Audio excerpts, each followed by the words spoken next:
coming on. So just you might want to tap in. All right, I'm finna go ahead. This is the I'm trying to first figure scenario. out who are all these men that you got texting in your phone. Can't have friends. You got friends, but Eric specifically though, I seen some text messages in your phone from him talking about boo and bae. What's that about? What about Eric? And why was you going through my phone? Because. And what text message are you even talking about? I'm referring to the text message where it was like, "Ooh, baby, we had a great time last night." What was the great time that y'all had last night? Oh yeah, you mean when we went to the football game and we hung out? Okay, you can say that now, but what I don't get is why would you be calling him boo and bae then? Okay, if that's just your homeboy and y'all going to games and stuff together, that's fine and dandy. But you call boo and bae. Never done it. Well, he said it. It was him saying it. Okay, so then maybe you need to talk to him because ain't no point in me talking to Eric. You're my I man. don't understand why you coming up to me talking about named Eric, who's my homeboy, who I just hang out with every once and now and again. Because you're my man. And you shouldn't be going through my phone anyway. And what does me being your man got anything to do with him? I'm here with you. It has to do a lot with him because I want to understand why would you be calling him boo or bae? I don't call him that. Well, he's calling you that. So you want to tell me the truth about your relationship? So I'll have a conversation with Eric and I'll let him know that you're uncomfortable with his language. Because that sounds like something that's between you and him. It's not something that's between you and him. Eric don't owe me. Yes, it does have something to do with you because it's you and me together. Yes. You and me together, and you're allowing that. You're my man. You're my boo. So then why are you coming up to me talking about how some other dude is talking to me? I'm not talking to him that way. But you're allowing him to talk to you like that. So make that make sense. I'll have the conversation. Make that make sense. I'll have the conversation then. What do you mean you're going to have a conversation? Okay, well, cool. You will have your conversation with Eric, but right now you're having a conversation with me, and I need you to still help me understand what else is going on. So what else are you pressing me about? I'm pressing you about the super factors that, you telling me this, but I don't believe that that's the truth. I'm so sick and tired of this. Every single day, you come up with another thing and another excuse. But don't be calling each other boo and bae if they're not sleeping together or doing some other. Repeating myself, bro. You don't have to keep repeating yourself. You can actually tell the truth. If that's how he talks, that's how he talks. So if you got a problem, then you talk to him. Don't be coming up to me about some text message or something I ain't even say. Eric ain't my friend though. Eric is your friend and your phone saying that. It does make sense. It makes perfect sense to me that I'll be talking to you about it because you're the person that owes me the loyalty and the truth. Bro. Nah, I'm not going nowhere. Well, you won't keep getting the same results. So I don't know what you want from me. I want the truth. I want the truth. So you sitting up here like, yeah, babe, and all this other stuff, and you keep trying to say it's just him. I believe it's you too. You could have deleted the messages for all I know, and you ain't got nothing to say for yourself. You just have nothing to say for yourself. See, whatever. Oh, man. Sometime a new phone feature comes out, and then all of a sudden, now we're using it. It ain't got nothing to do with that. Whatever. I sound stupid. Just tell the truth. All right, you gonna keep on putting on this facade. You got it. I got what? Because I ain't got nothing. Because you ain't told me nothing. You ain't told me the truth. On my face, you got it. You rude. You rude and disrespectful. And bet I will have a conversation with Eric. We gonna all have it. How about that? Whatever. I'm trying to figure out how was this dude so. But I'm gonna let y'all have it. How was he so bold as to turn up on this sister and he tried to get loud. He tried to turn up. He tried to. Chef, the king of deflection there, boy. How would you have handled that situation, or how should women handle a situation like that? Like this ain't something that there's nothing that prepares a woman for that situation. So number one, I don't search phones. I don't do no type of crap like that. So if I was dealing with a guy who was in that situation and the things was happening during text, I probably wouldn't know. But at the same time, I would know in other ways. It could be mannerisms. It could just be how he moves in the house. And I'll just come out and straight ask. When I've been with a guy who was cheating on me, I just ask, hey, you cheating on me? Who is she? And then let them sit there stunned, because if I'm asking a question, I probably already know the answer. And I just want to see if they're going to lie. But in this case, I think she's giving him way too much time and way too much leeway. Like, well, I'm gonna talk to Eric. But why? What you need to talk to Eric for? And you already know what's happening. Just say it. Are you gay or not? Just be upfront with me. And I think a lot of women fail to get the information they need because they don't ask good questions. It's, I need all of this explanation. Let's knock all that out. Are you fucking Eric? Is Eric fucking you? Are y'all gay together? Get to the hard question, sis. You already know what you're saying. So just go ahead and ask the question. But when you try to do all of this detective figuring out, well, why is he talking to you like that? Well, girl, you're just elongating the reality. Just get to the point. Are you gay? If you are, there will be no more us. Because at this point, I feel lied to. Now, I'm the type of woman, I would date a bi guy that's a top. I would. But this is a conversation we need to have before we start dating. If this is something that's brought up in the middle where you skipping out, oh no, because I don't do liars.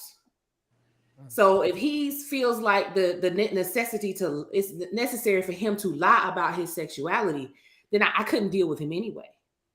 But I mean, whew, she gave him way too much time. She was doing too much talking. Just ask the question.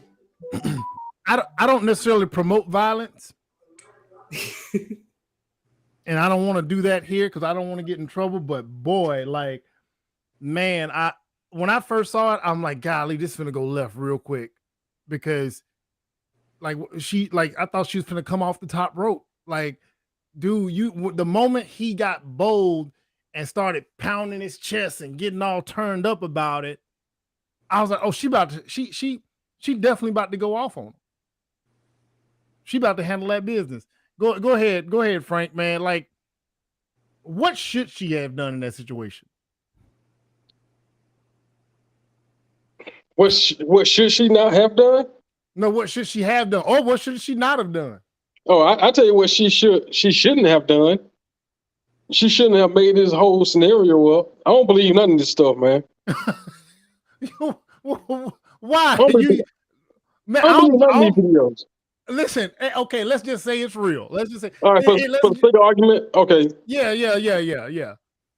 If it was real, after she seen those text messages, she should have just bounced. She should have just left. Like, I don't understand the infatuation that some women have with just needing to know. Like you gotta have that aha moment. I figured it out. Like you part of the Mystery Inc. Like you down Daphne and Velma. Like, stop trying to pull the hood off the ghost when you know it's a man up under the hood. You know it. In his case, you know it's a nigga in the closet. So you open the closet, you see the nigga in there. What you tell him to come out for? Just leave him where he is. Leave him in there for the next person to find him in there. Leave with your sanity and stop all this figuring out or trying to get you to trying to get him to disclose all this information. Right, the point of admitting, like I think what you say is, man, it's like some women do have this thing about I need him to admit it in order for me to feel like I got it. It is what it is. No, I promise, man. Your instinct told you to go through the phone. You went through the phone, and you found he was in the phone flirting with one of his homeboys. There is nothing else you need at that point. Just keep it moving. Yeah. Right. Go ahead, Alicia.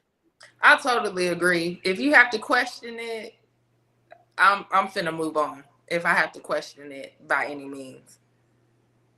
Yeah. Just let him go ahead and have his moment. Go ahead, Remy. Yeah, at the end of the day, I think the problem is with Buddy. Like, my guy, like, none of my homeboys is gonna call my phone calling me bae, sweets, or nothing like that. It's not gonna happen at all. And as soon as she found that out, she said, I'm not even gonna ask no questions. It's done. Like, it's done immediately. Like, it's immediate. So no, it's weird. How she should have handled the situation. She should have just saw what she saw and started her exit strategy.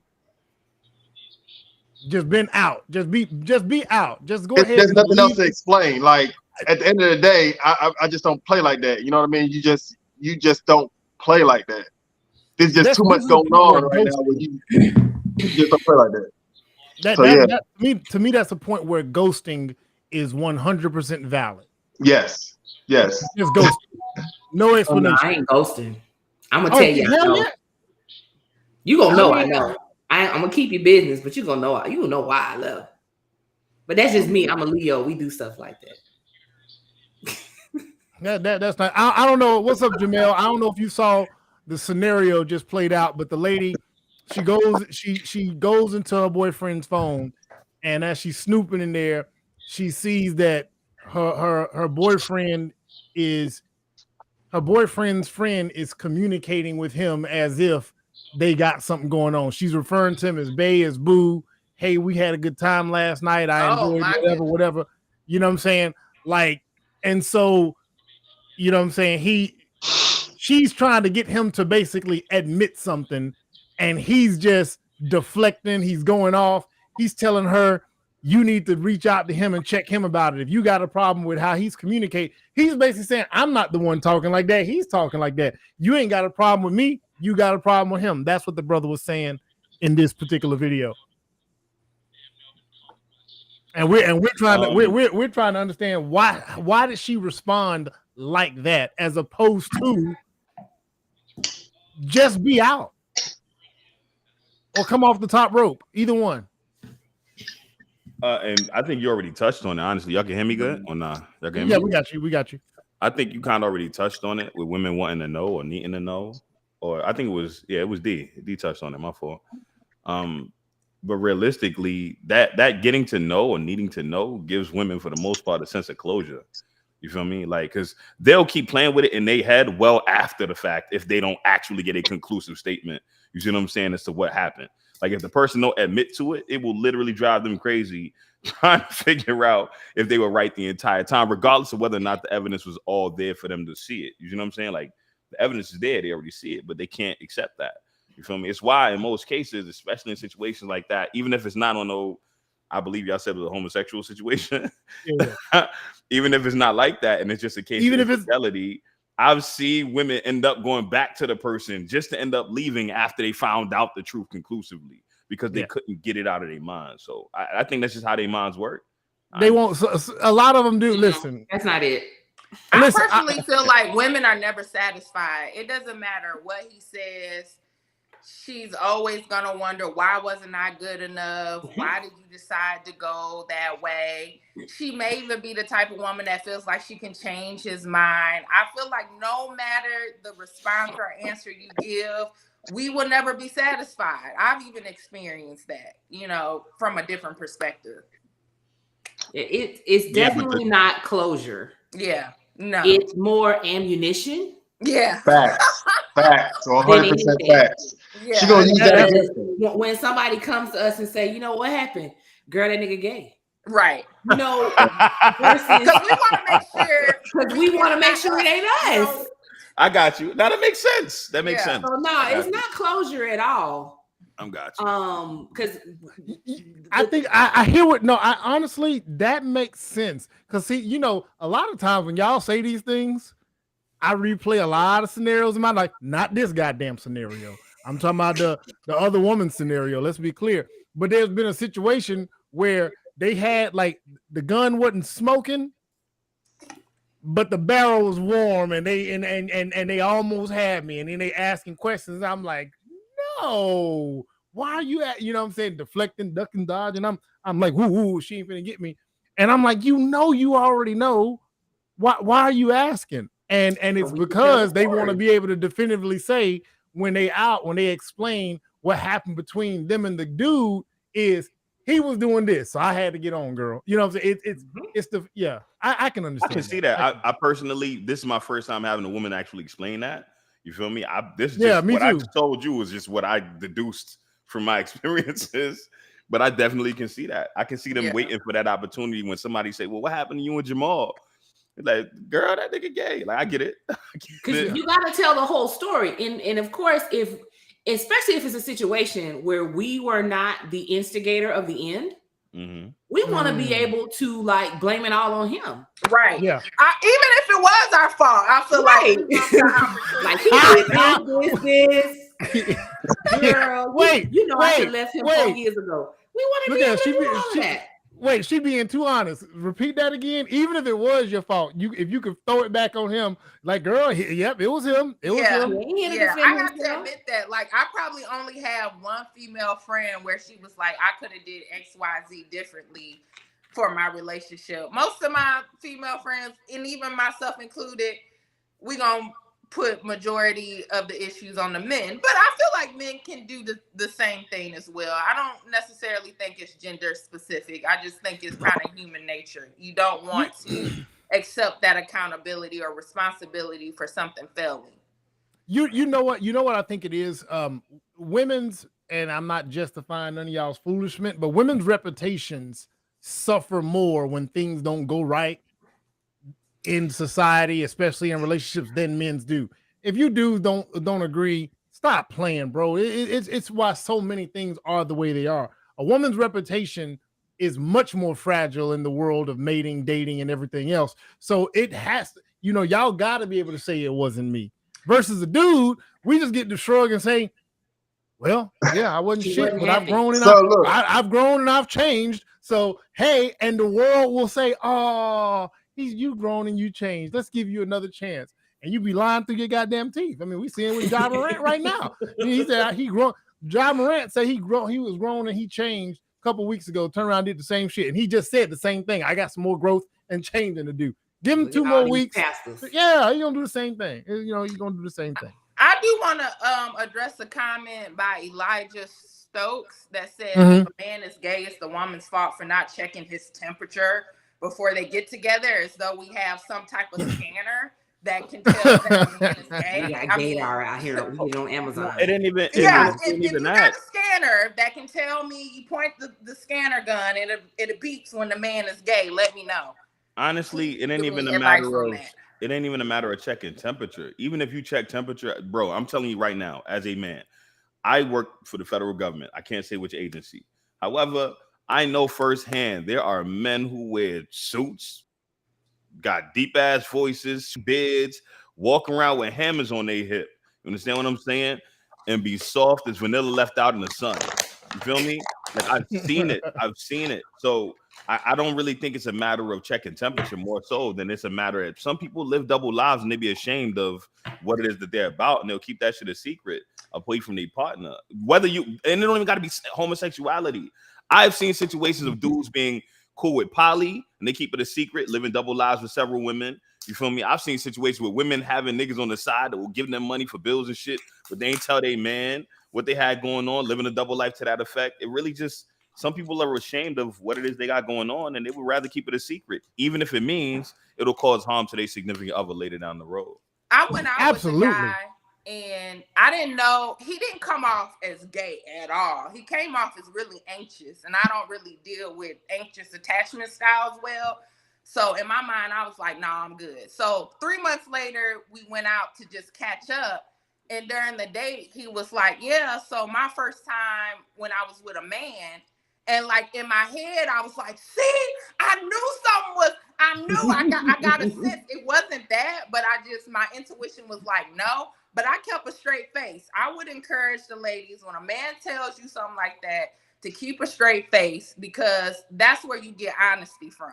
And so I kept a straight face, and I even asked him, I was like, why did you feel comfortable enough to tell me that? And he was like, I just felt like you wouldn't judge me.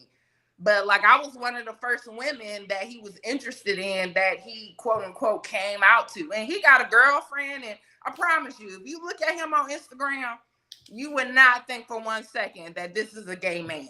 And he had a lot of different experiences.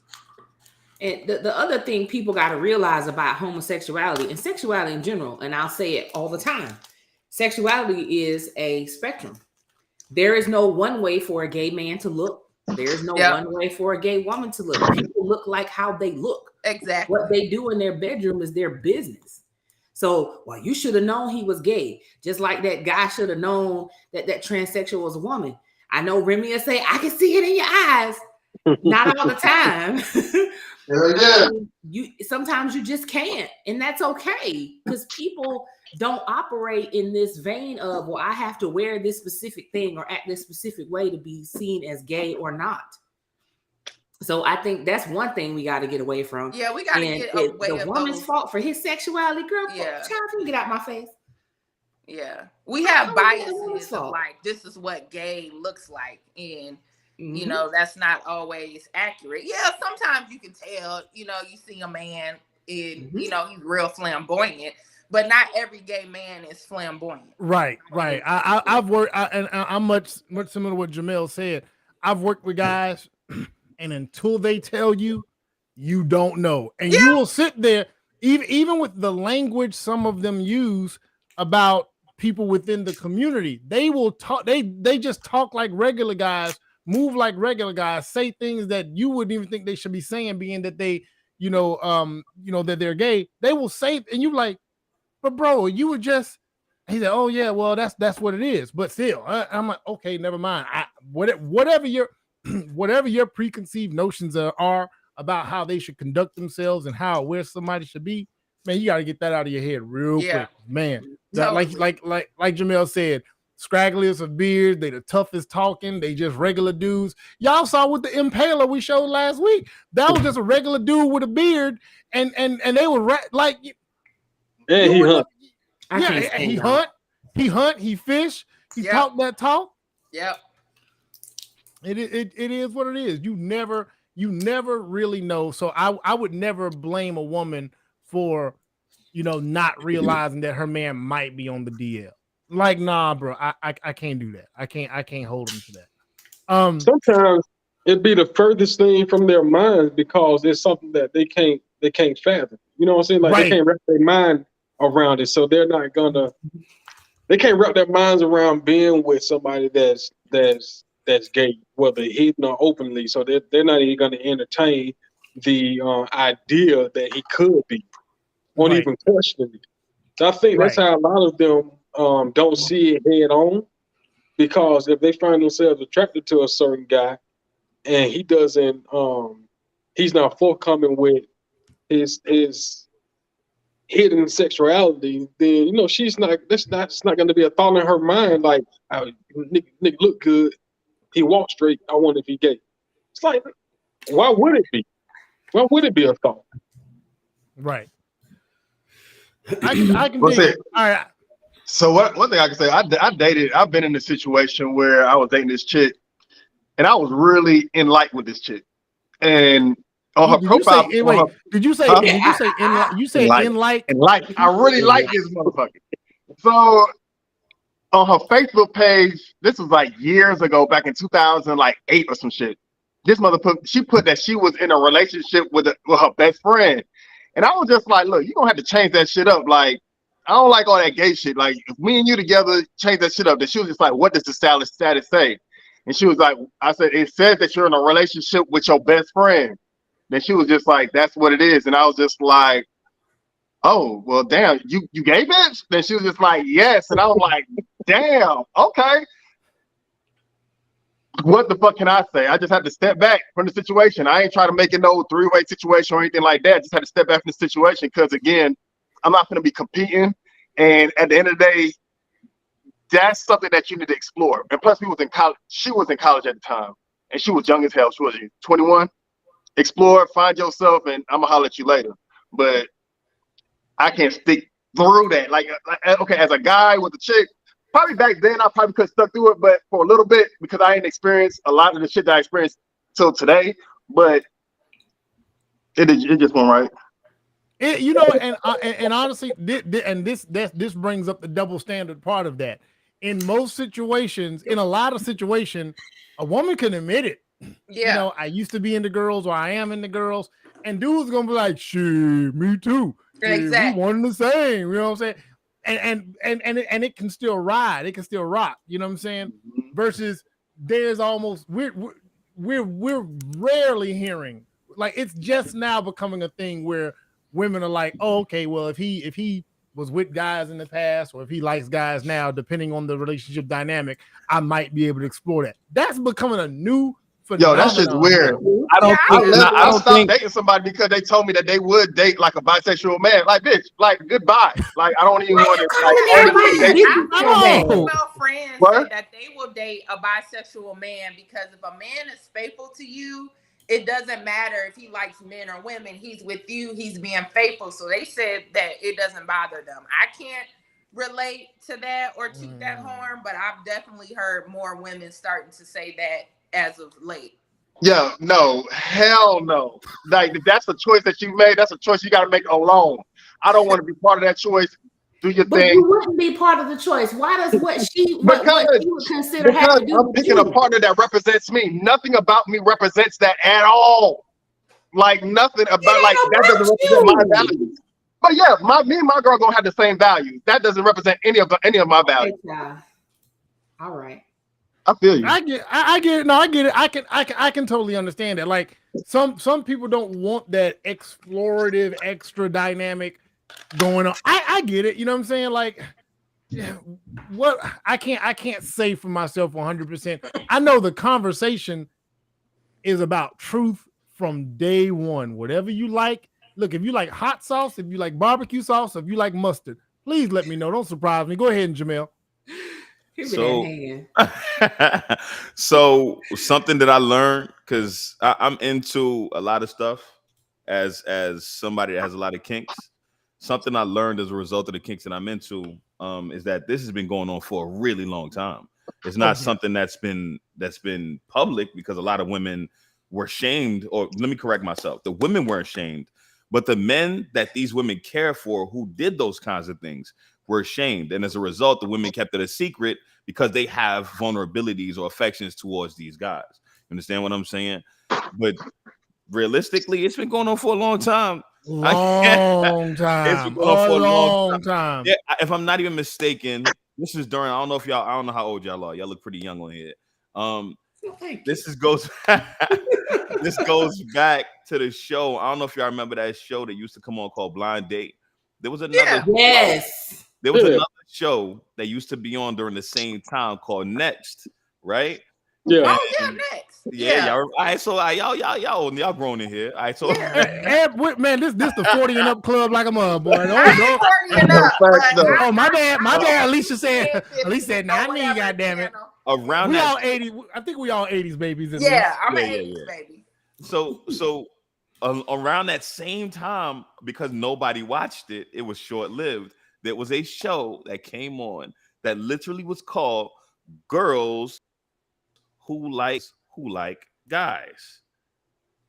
And they were paying. I kid you, Google it. When you get a chance, Google it. When you get a chance, it was on during the exact same time. What channel was that? Was that MTV? You about to make? I'm telling you, I think it was MTV or VH1. One of the it was one of those channels. Yeah, I think I might remember what you're talking about. I think I might remember what you're talking about. Yeah, it was called Girls Who Like Guys. You feel me? And they were doing a dating service where they were pairing women who like bisexual men. They were pairing them together because it was hard for those dudes to find women, or sifting through all of the women that would shame them for their choices. So I believe, based on, like I said, I'm in the BDSM lifestyle, and hey, welcome, friend. I've been here for a couple of years. What's your pet life? But they definitely, it's been going on for a hot minute, like a long time. And like I said, but think about that. There's a whole think about that. What you just said, like even the BDSM lifestyle, people got if people go back, that was something that people laughed at and joked at and of course and poke fun at. You know what I'm saying? And now everybody trying to get choked. Yeah, exactly. You gotta let people. You gotta give people a. What's that? Real quick. Kira want to know what that is. I don't know what it is either. BDSM stands. It's 4 letters. It's an acronym. Yeah. You know what I'm saying? People tend to stand on one letter, but you're still a part of the entire like umbrella. You know what I'm saying? But the letters themselves: B stands for bondage, D stands for domination, S stands for sadism, and M stands for masochism. You know what I'm saying? So each of those, and I would say this: the S and M on the back part is what a lot of people kind of That's not so not that's necessarily. one. No, I'm saying that's one It's that a I spectrum, know. baby. It's Yeah. No. Listen, no. Let me get my thought. That's one that I know personally that a lot of people skate from because that part sadomasochism kind of scares people because it seems like the darkest end of it. Isn't it just a submissive role? No. No, So there's not different necessarily. tiers. It's different tiers. You see what I'm saying? Like Yeah. some people go use pretty. this as a Some people submission. go really far in sadism. Like they like to draw blood. You see what I'm saying? Yeah. Some masochists. I know masochists personally who So enjoy. what is sadism? Can you define it? Because I thought it was just a submissive Inflicting role. pain on Nah, other it's- people. Sadism means you enjoy inflicting pain on someone. So what Masochism does means the M word mean? 'Cause I thought masochism that's means what you the M enjoy word was. having pain inflicted onto you. And Oh, those are the ones right now that I know. Like when you break it down, people take the SM part and they get like, oh my god, I don't want to be beat, flogged, but there's like you guys said, there's a whole range, and you don't know where you might fall into it, and you got to break that stuff down. You I've got taken a quiz before. You can take quizzes online. the BDSM test. Yeah, Oh, exactly. God. I've taken that test. I took the quiz. They give them degrees for it? Exploratory, 80% submissive. Yeah. What you hosting for this? Yeah, No, hey. I'm gonna put it in the private chat. Hold on, I got you. That's a whole other podcast. That will take us with a partner. all night long to get through that one, boy. My If you God. want to like just kind of explore some things and figure out what you like, it's a great test to take with your partner. And it doesn't have to be built around, well, he beating me and she and she pegging me. It doesn't have to be any of that. It could just be the basic of I'm cooking dinner butt naked while you spanking me. Whatever. Exactly. It don't even got to be that deep. If you like to get nibbled on, that's a form of sadism, a masochism. Yep. You know what I'm saying? If you like to just, like she mentioned earlier, if you like to get choked, you know what I'm saying? That's a masochism thing. Yep. You feel It me? really is. Everybody trying to get choked these days. Look, it's Paula. Hey, Y'all Paula, been welcome, Paula Good to the show. I've been trying to get her on here for like 2 years now. For however long we've been on here, we've been trying to get on here. We just wrapped up one particular subject matter. A sister went through her boyfriend's phone and she saw questionable text between him and his friend, and she was trying to get him to admit that he was gay, and he was just deflecting, and we were just like going off of how she should have reacted to that situation. And then somehow we spun into BDSM and now Frank Deadweiler once again is sitting there, was leaning back, wondering who he's associated with. I'm judging all of y'all. Baby, you can judge me because let 1763 still be open in Atlanta. I'll take you one night so you can just kind of see what happens. Listen, I don't want to see it. listen. If the Lord ain't there, I don't want to be there. Naked in a leather apron. I'm not ashamed of my lifestyle at all. You're gonna catch me in the pendulum. That's a guarantee. Hey, once you go that one time and realize these are just regular people, people, you're actually really surprised because you think it's like gonna be some eyes wide shut stuff, and it's like there you go. Eyes wide shut ruined a lot of people's man. When you go to a lifestyle club, it's nothing like it's nothing like Eyes Wide Shut. Like in any way, shape, or form. Aesthetically, the people ain't built like that. The way people are moving and conducting themselves is nothing like that. It's almost like you just go to a regular club where people don't got clothes and you might find somebody having sex. My experience was not the same. I went to one in Buckhead and I was just like, this is some underground shit. Oh, you probably went to Tokyo Valentino that I did not know existed in the world. Yeah, you probably went to one of the it was back Tokyo Valentino. Yeah, the swinger spots, that's a whole different animal. Okay, fair. Okay. Oh yeah. Those definitely. I clutch my pearls, and I've been in a lifestyle almost 20 years. Okay. The swinger spots are cool. The swinger spots are cool. Explore what it is that y'all are talking about then. Yo, the swinger spots be cool though. That's the only place you actually go see somebody standing there cheering on somebody else for having sex with their spouse. That shit is crazy. It was a very wild experience. Listen. How many people in this conversation has been to a lifestyle club? Like I've been to trapeze. Plenty. And yeah, okay. So Alicia, raise your hand because you said you've been to one. You got is that a lifestyle club though that I went to? Is that a lifestyle club? That lifestyle club. That's a little more than a lifestyle club. That's a swinger club. If you Wow. went to Trapeze or Tokyo I went and Valentino, started at the. I went full fledged. you did. Oh yeah, swinging is a lifestyle, but that's a different lifestyle. It's not like it's under the whole umbrella. It's like if you go to a lifestyle club, the only thing you may not see depending is you might not see anybody you will see. No, you'll see. There's a chance you'll see everything you can possibly see if you go to the right lifestyle club. Like I went to one in Seattle, and bro, whatever y'all think y'all gonna see in the South and on the East Coast, the further west you get, the more liberal it gets, and the more strange and the more strange and the more strange. That's where animals start getting. That's where animals start getting included. Ain't no goddamn animals up in there, man. That's when animals start getting included. Paula, I'm sorry, Paula, you came in on this part right here. These damn freaks, these freaks on the podcast. I ain't bring it up. Jay brought it up. I do want to jump into the next subject. So I want to talk about dependence a little bit, and by that I mean we talk about protection and provision a lot, right? And so when a father is providing for his daughter into adulthood, what does that look like, and what should be expected of the daughter? I'm gonna play a clip of a situation here just so you guys can see how this turned out. I'll save my opinions until after it's done playing. I'll do that. Am I supposed to be able to hear the video when you play it? Yeah, you should. Oh, okay. I couldn't hear it last time. He's in my house with my daughter. Hey, where you at? Dad, what are you doing here? Look, I bought you this house so that you're able to get yourself together. I had enough of this guy that you got over here. I'm pissed off. I had enough. Excuse me one second. Please don't do this today. Please don't. Dad. Look at him. Laying in bed, watching my TV in my house, not paying their bills, leeching off my daughter. I had enough of No, this. he's not. It's okay. I haven't seen one red penny come in this house. All I see is him laying around in the middle of the day. A grown man should be out working, not laying in bed in here. I'm not trying to hear all that right now.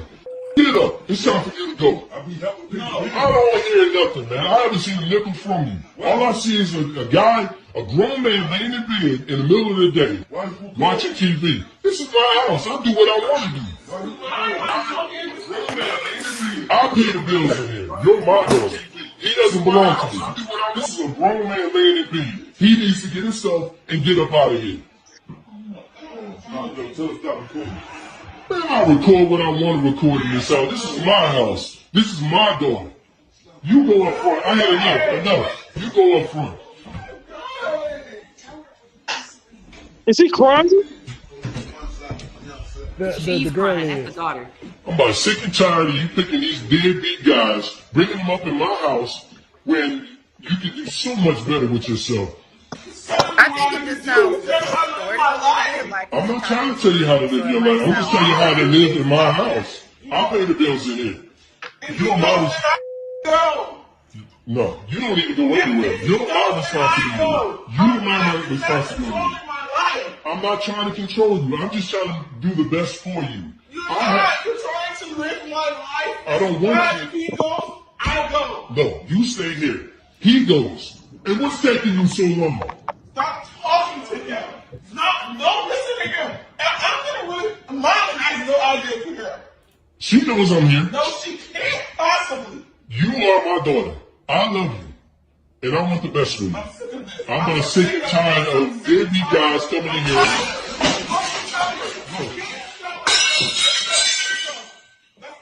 It's time for you to go.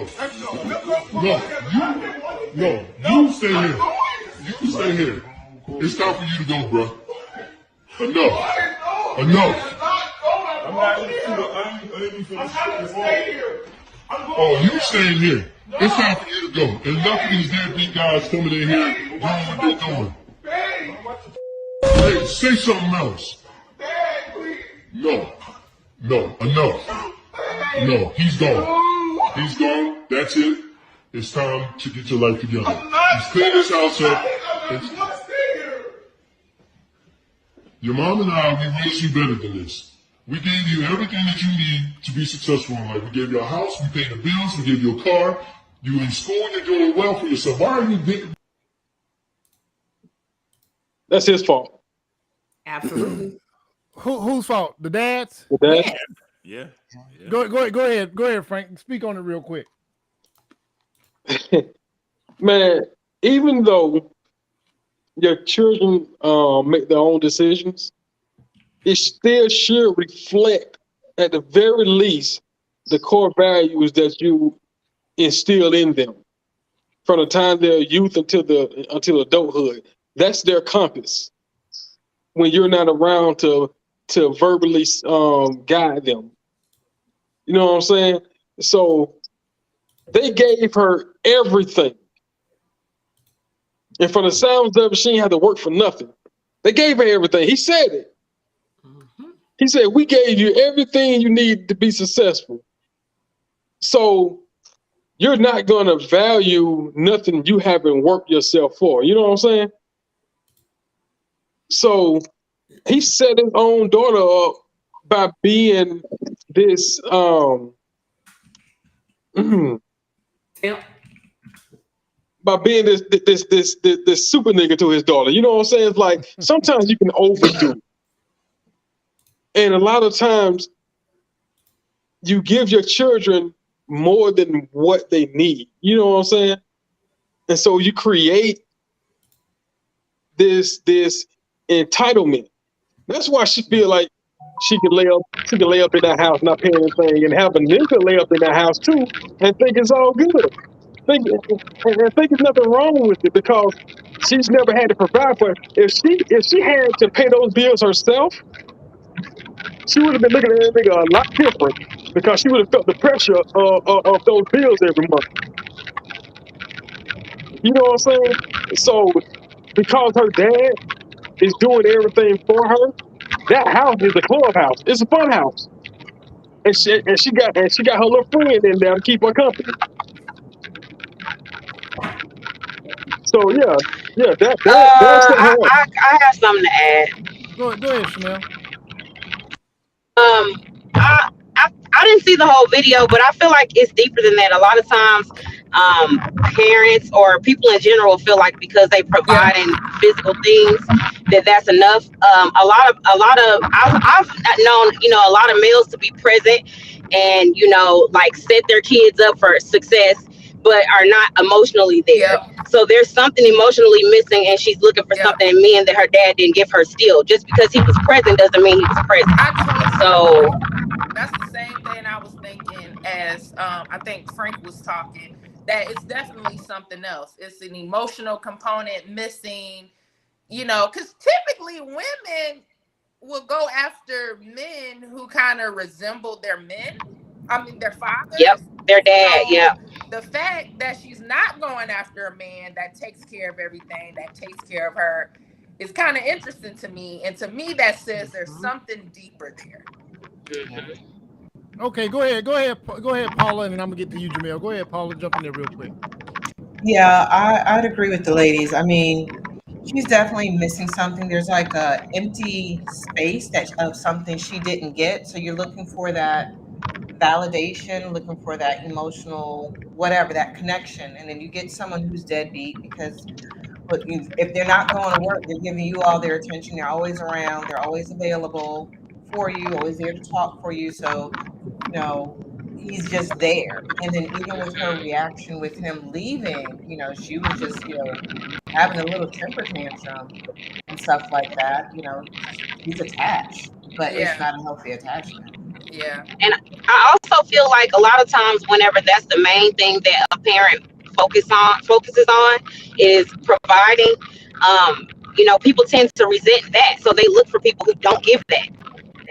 they resent that part because that's all they're giving. So subconsciously she is like seeking out men who don't provide because she resents that. It didn't give her what she needed overall as a kid and as a woman. So, you know, there might be some resentment there to a person providing for her. Yeah, if I was that dad, I would be questioning my parenting skills as to like, why does my daughter feel as though that type of person is right for her? Like, I would be questioning my skills. I wouldn't be. I would too. To be honest, I see it. I saw it two ways. One, listen, y'all saw me drink my damn water. You damn right. Get that bum up out of there. I'm getting the bum up out of there.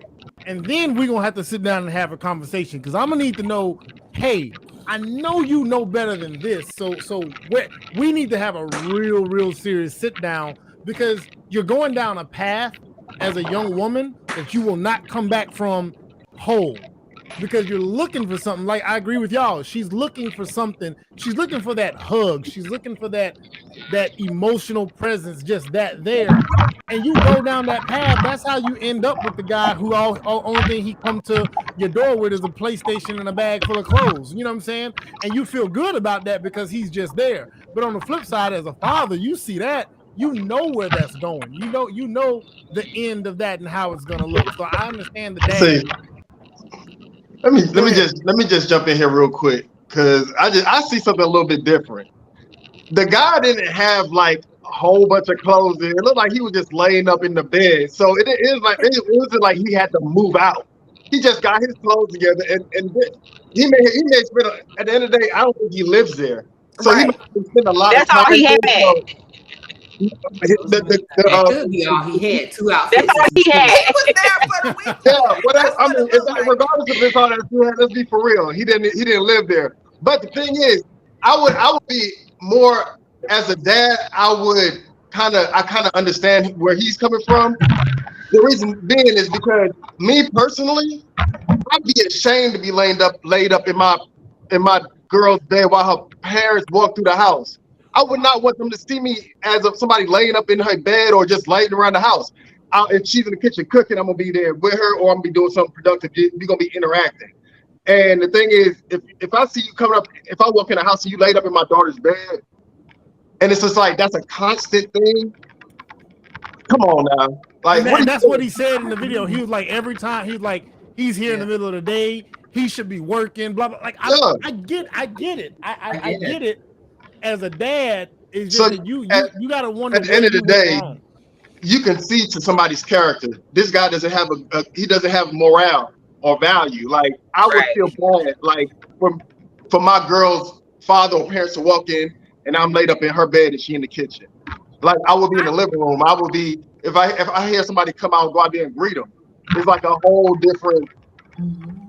It just says a lot about that person's character, the guy. So I feel like two things can coexist.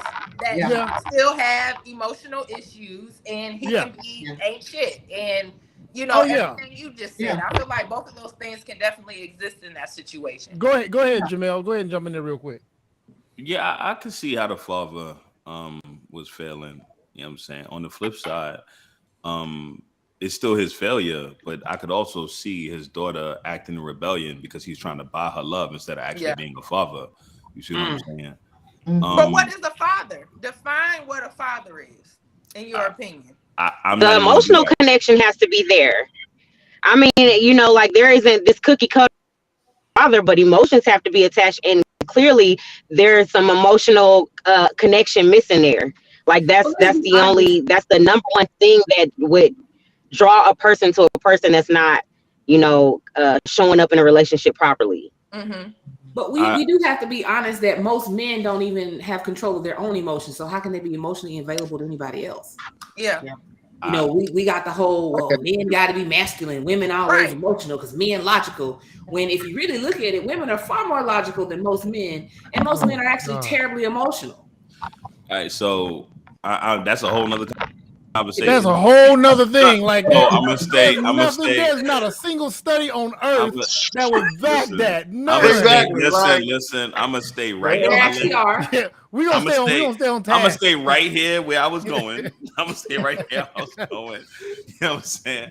Like I was saying, it's very possible that she's being rebellious because he was trying to buy her love. You feel me? A lot of fathers, historically, especially with the things that we were taught, we ain't have no different example that was given to us. Realistically, nigga, you gotta work, you gotta provide. Who gives a fuck about your free time? Who gives a fuck about you spending time with your kids? Who gives a fuck about you wanting to be around your wife, nigga? Go to work. That's what the culture dictated. And as a result, it bred a lot of daughters much like that, who received everything and received nothing at the exact same fucking time. Because the very thing they was looking for was father to be around. However, somebody got to pay these fucking bills. Right. You know me? Somebody got to go take care of this rent and things of that nature. So in my opinion, because he seems pretty well off financially and otherwise, he seems well off. I feel like he's the type of man who threw himself at his work, probably as a result of him not having a lot when he was a kid himself, bought his daughter everything and then some to make sure that he made up for the time that he himself missed within his own life from the father that he didn't have, thinking that that's what his daughter wanted. And as a result, it bred resentment and she rebelled and went for the exact opposite type of nigga that he actually wanted her to have. Exactly. Exactly. That's exactly what I think. Went for the absolute opposite type of nigga that he actually wanted her to have. You feel me? And as a result, you know what I'm saying? Really, I guarantee you 9 times out of 10, if that situation would have progressed for the rest of her life, Pops would have been paying for her for the rest of her life, every way, shape, or form you could possibly think of. Yeah. I kid you not. I kid you not. The result. My fault. Go ahead.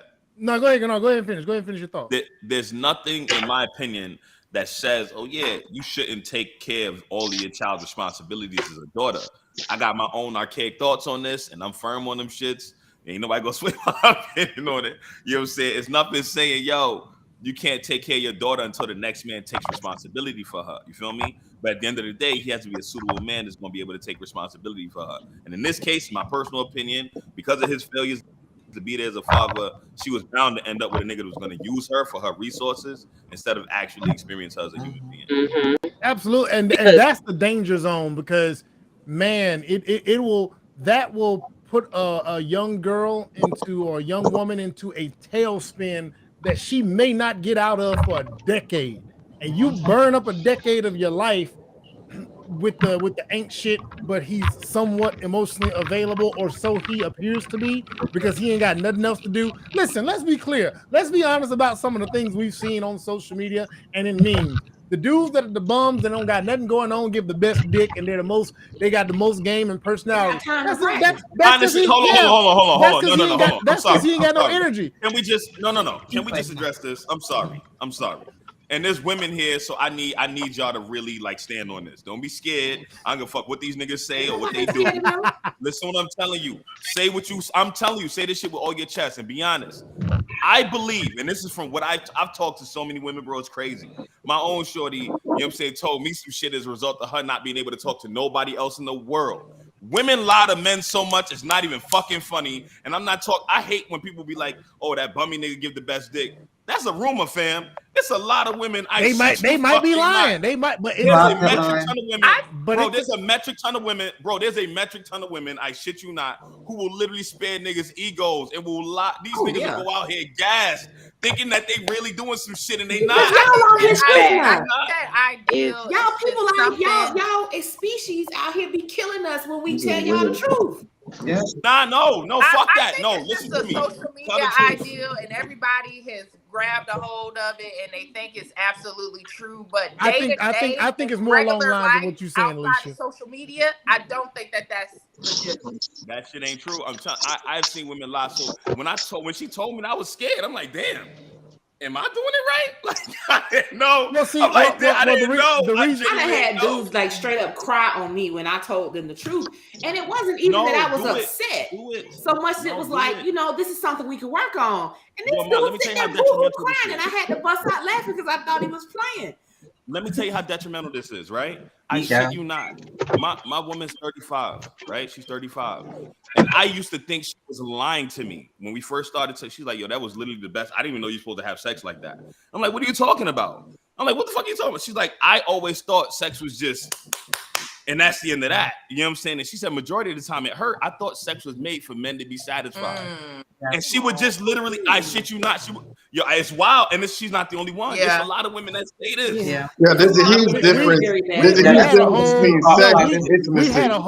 We had a whole we did that subject. You remember we did that subject about how many women orgasm and don't. And y'all said it was the the woman's list job of to have women, her own orgasm. and women were just tapping like no. You know what I'm saying? Look, the thing is, there's a huge difference between sex and intimacy. A lot of people may not have experienced intimacy, and the thing is, there's a key thing in when you have intercourse with somebody. It's called chemistry. If you have a certain chemistry with someone, it's just it's gonna happen again and again and again, and it's gonna get better each time. So I mean, if a chick not satisfied, I don't even understand like why even deal with somebody that you're not satisfied with. That's what I'm saying. Or if a nigga not satisfied, why even fuck with a bitch that you're not satisfied with? A lot of them know. A lot of women don't even know what they don't know what good sex feels like. That's what I'm saying. About sex from porn. That is our starting place. Porn, and it's nothing intimate a lot of times in porn. Exactly. It's just nothing special. It's that. That's what I'm telling you.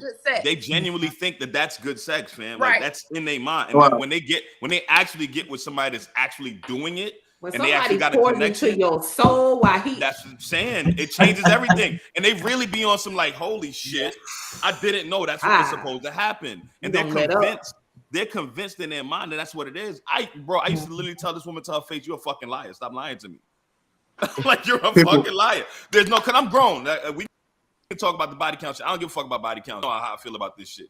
I'm like, yo, I'm grown. You feel me? I'm like, yo, you been with niggas. The fuck is you talking about? I'm the best you ever had. You don't gotta lie to me. You already got me, man. Stop it. But you understand? Stop it. Like, what are you doing? But she really was telling the truth. But what I'm saying is, there's that meme. There's that idea that dudes with the least do the most, and what it is, it's two parts to that. There's an element of energy. I want to talk about the energy. Let me tell you, bro. We talked about this before. The busiest men, the busiest men in the world, oftentimes got a lot less energy for certain things. That bum that's laying in the bed all day. Oh, he got the energy. Listen, whether it's good or bad, he got the energy to do it as many times or as often because that's how he's paying his rent. He got anyway. the time. Yeah, he's resting. He got the time. It ain't he good. He good. That's all he needs to do because why do anything else? You know what I'm saying? If that's all I'm required to do is be in the bed, get up, eat, we lay up, we get it in, and then we do it again and again. Of course, 5 times a day, bro. Yeah, but in your early 20s as a woman, how much more do you need? More they what, look sex? young, I mean, I'm sorry. I can see are you that. talking about more sex? Is that what you're saying? Oh no! Well, when I was in my 20s, it had to be sex, 5 times a day, or he sucked. I couldn't. Fuck you're saying outside of sex, what more? You're saying outside of sex, what more do you need? In your early 20s, when you in college, it's just like, how much more do you need than companionship and good dick at that age? Now, as you get older, you start to realize what's important. To start a family. But the thing is, qualities you should be looking for in a man for a long-term relationship. But at that age, it's just like, but you have to really understand when I say that a woman's initial touches may not have been the best initial touches. A lot of women have been molested, sexually assaulted, and all kind of shit. So they don't even know how to receive those type of touches. Do you understand? So all they know is really just getting fucked. So that's what I'm saying. I see what you mean. Okay, in that regard, I know what you mean. That's what I'm saying. A lot of women genuinely, bro. There's a huge populace of women who don't know how good sex feels. Yeah. Like, and even being with somebody, who's experienced, being with somebody, touching them, holding them, and a certain kind of way can trigger things. So you just really got to really learn the person that you with. You know what I mean? You just really got, it's just an individual type thing, man. You really got to, because like I said, I've been in situations where, hey, things might get a little bit risque, and it's just like flashback, boom, and it's like, damn. Yeah, and then there's it's like a weird side, You have Go ahead, those Paula. like who may have been raised in the church or, raised in a family where you're told, sex is dirty, sex is nasty. Yep. So that stays within you. And then, whenever you're growing up and you have your hormones kick in, there's a sex center in your brain and, you're pushing it down like, oh my gosh, you shouldn't have these thoughts. They're nasty. They're sinful, blah, blah, blah, blah. So then when you get with your husband or your boyfriend or whomever, you don't know how to respond sexually. And because you've associated any sexual lust or feelings with being nasty or being dirty, when you're with that person, it's like in the back of your mind, you're like, this is that dirty, this is nasty, I shouldn't enjoy it. So there's that you have to overcome. So there's a lot of different layers with a lot of different women. I don't know how this relates to your meme. I was the complete opposite. No, it does relate to it because again, that's a very valid point. I think me and Frank was speaking about that too. That whole disassociation with I should even be enjoying it, or this is even something to be explored. This is dirty. We shouldn't be going here. By the time a woman maybe realizes that this is all okay, how many situations has she been through that were more damaging than good? So now she understands that this is supposed to be a healthy exchange, but she's got some other stuff that she's got to unravel dealing with the wrong type of man that was laying up in the bed that your dad should have kicked out when you was 19, 20 years old. But I'm saying? Kick that motherfucker. I'm with dad. Kick his ass. I want to go back to the dad thing here. I'm gonna jump in now. So I think the dad is 100% the cause of the issue. Number one, your adult daughter has her own house that you're still paying for, but you want to come in and dictate what happens? Yeah. Whoa. Let me finish. That's the way that works. That's the way that works. That's the way that motherfucking works. I'm not paying for nobody to live at another address. Hey, but here's the thing. But if you do, see, people gotta remember because look, if the government subsidizes that, they get to tell y'all how to live in that neighborhood. And that's fine. But she's still independent. She's still independent. When you're dependent, go ahead. She a dependent. She don't get no say so. But this is the thing. When we left my son in Mississippi at 17, I told him I don't mind signing for you to get an apartment, but you got to pay this rent. And as long as that boy paid that rent, I ain't had nothing to say. There you go. Just my name was on the paperwork. I ain't paid nothing. When he got his next apartment, my son's 19, he got his second apartment. I didn't do anything. I don't have anything to say. My daughter is coming back to live with me. Okay, you're in my house. Now I have things to say. I have some rules. Yes, you're an adult. You can do this, that, and the other, but you got 1 year to get it together so you can get your own place. There is no way me as a parent is setting my child up for success if I am still fitting the bill for everything while they're adults. It's different if I bought my daughter a house, like my sister, her father bought her a house and she had to pay the mortgage. That's totally different.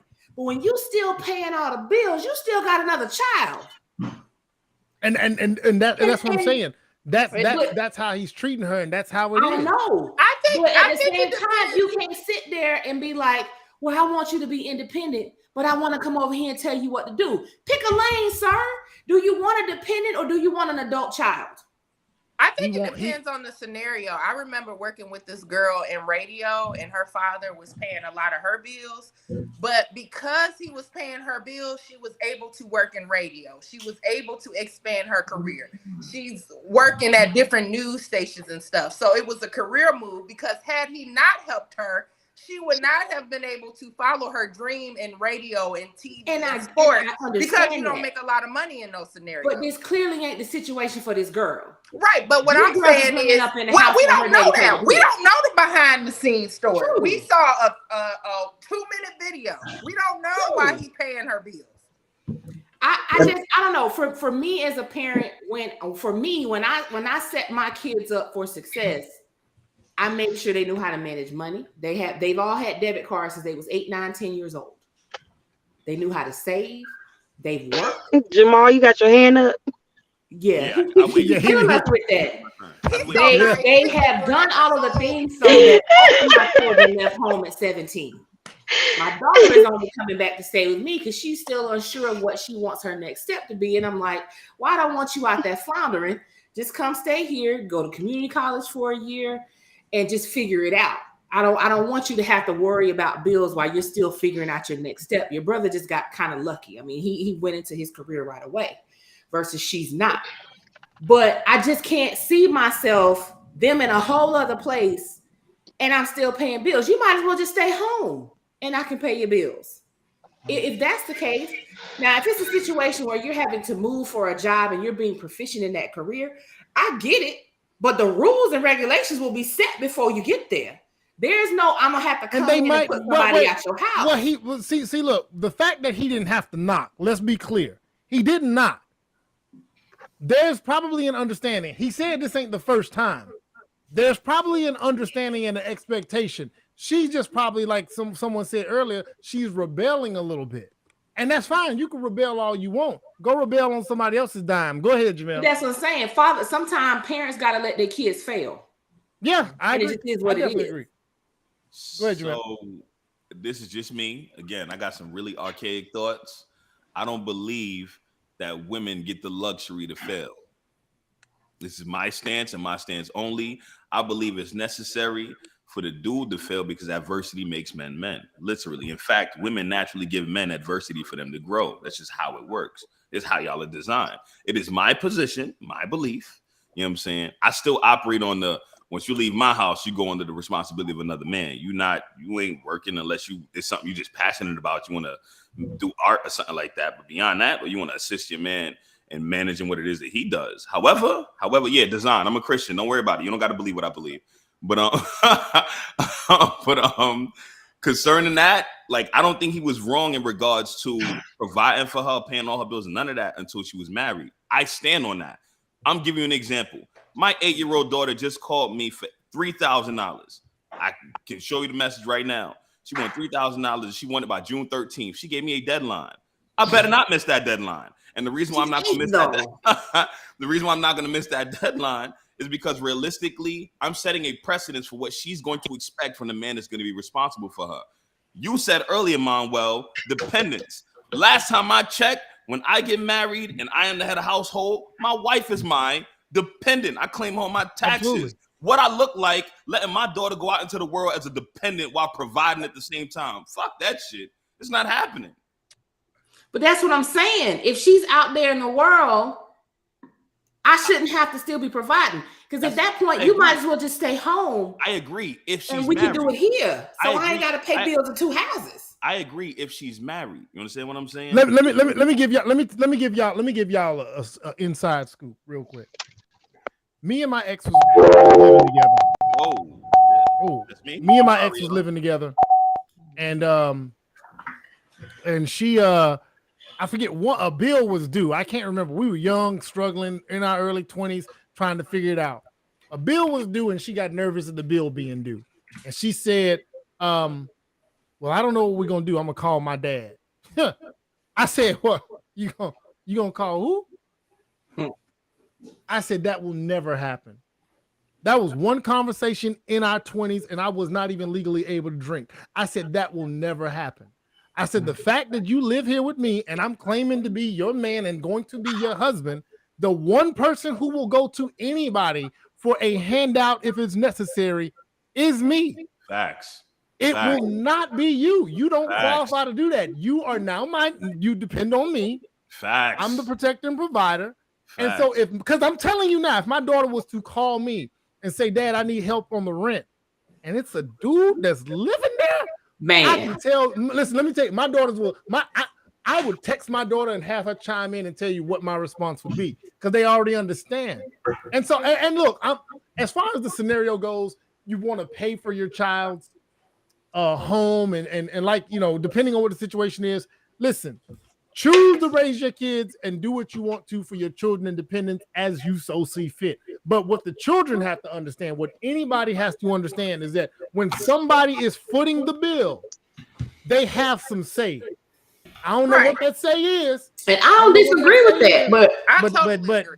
It's just, I think it's just counterproductive, because if the one downside about, and I understand what Jamel is saying about, you know, I'm taking care of my daughter until she becomes married. The one downside of that is we no longer live in a society where that is long-term feasible. Yeah. Because divorce happens so often these days that you have women who've been in marriages for 30 years where a man took care of them, and now they're divorced and they do not know what to do with themselves. So, because they have lived 100% of their life with somebody else taking care of them. So they never learned how to be self-sufficient at all. And I'm not saying this from a framework of women shouldn't need men, not saying that at all. But as an adult in this day and age, self-sufficient is important.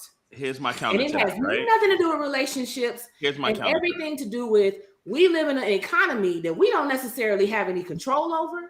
And it may be your husband taking care of you today and you got to take care of him tomorrow. So here's my counter to that. When it comes to that woman who has, let's say she's been married for 30, 40 years and then her significant other passes or whatever the hell, if she's not able to be sustained after that takes place, then that was on the failure of both that father and that significant other, in my personal opinion. Understand what I'm saying? For me, for example, when my daughter's married, I fully intend, I don't care what nobody says. Like I said, I have very archaic thoughts concerning this. I want the next generation to start off better than I did.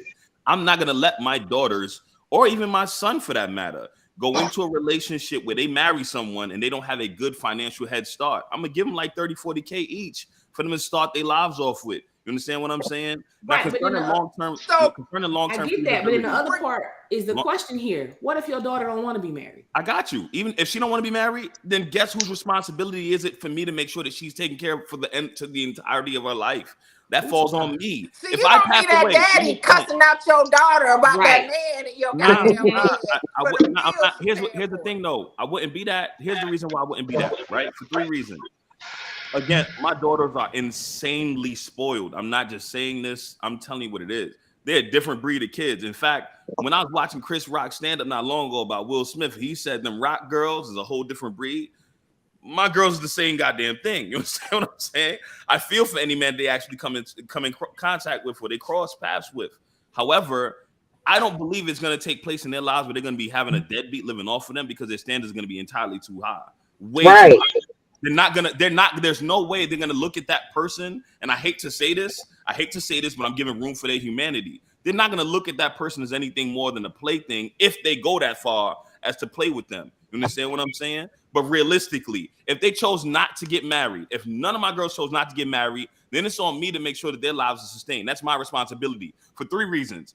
I don't hustle for my first name. I hustle for my last. If my kids is living off the state, that speaks to my failure as a man. I'm not sharing this on anybody else. I'm speaking on me. I'm not going to go rely on the state for my daughters to be taken care of. I'm not going to rely on the state for anybody in my family to be taken care of if it's within my means. And if it's not within my means, I need to do something to change that. If I die and my daughters are not wed by the time that I pass away and I didn't have life insurance and other things in line for them to be taken care of well after I passed, then I failed as a father. That is just how I stand. If my daughter said, at what point do they become adults, though? Right. They become adults when they become adults. I feel like I find it really interesting that this stance is challenged, and this is what is needed. This is what is needed. I listen. I'm gonna be honest, man. I'm all about balance. We got. Look, there was. Go ahead. Finish, Jamel. I promise you, I'm almost done, man. I promise. Go ahead. I promise. You feel me? I'll be damned if they got to set up a GoFundMe to get something to bury my black ass of my failures. Right. And if we talking about adulthood, right? That's not what I'm talking about. But okay. I don't care about adulthood concerning the legal age to do anything or the age they should be doing anything. As a man who was 18 years old and had to figure shit out from 12, 13 years old, we can't sit here and talk about the age of adulthood realistically because I'm a man. That's not what Hold on a second. I got you. As a man, I had responsibilities from young. I had to figure it out from young to make sure I took care of what I needed to take care of.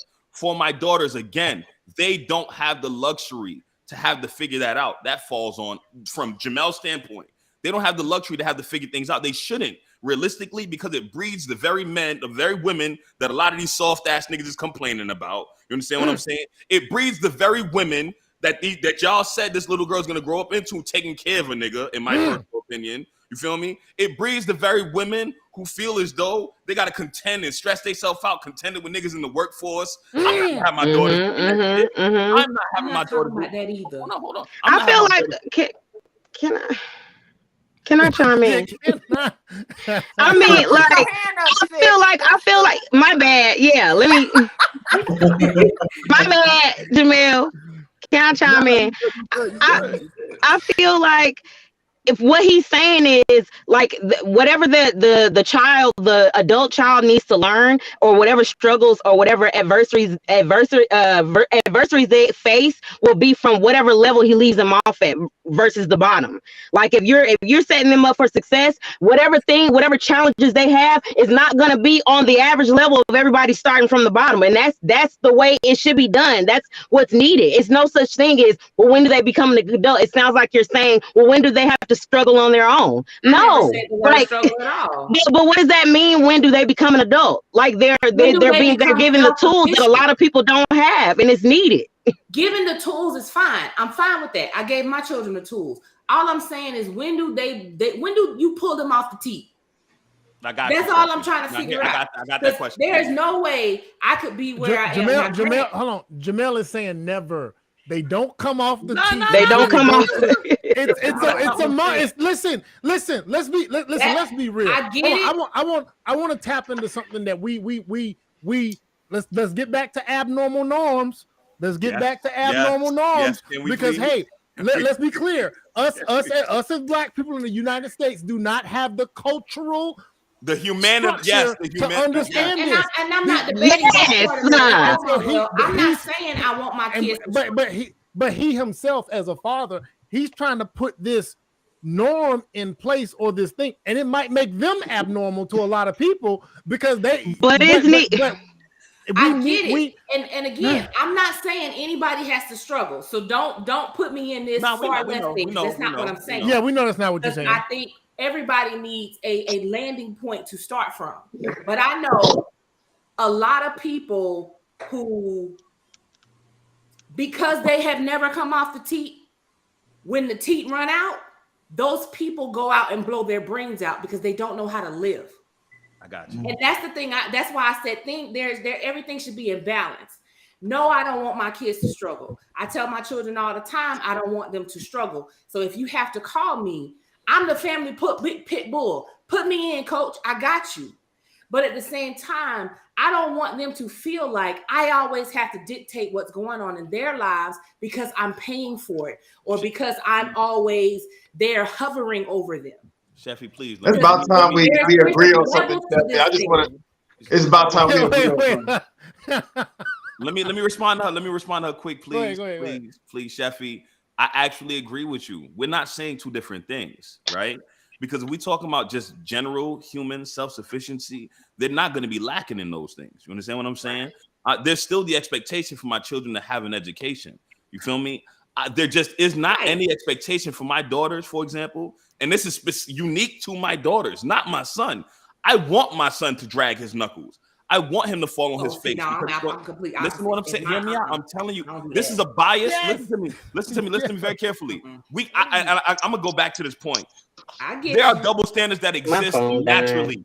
There are double standards that exist naturally in humanity. They just are. There just are. And this is one of those double standards that works in women's favor. You understand what I'm saying? It just does. It just does. I didn't make doesn't. Hold on, Sheffy. Hold on. But that's what I'm saying. Y'all think it does, but it doesn't. I swear we're on the same team. I swear to God we're on the same team. You don't have to be on the same team. I'm fine with disagreeing. So Pete, right? I don't mind my son. I don't mind my son dragging his knuckles and having to work hard because there's lessons that he's going to learn, that he has to learn in order to be for the type of women that I'm raising.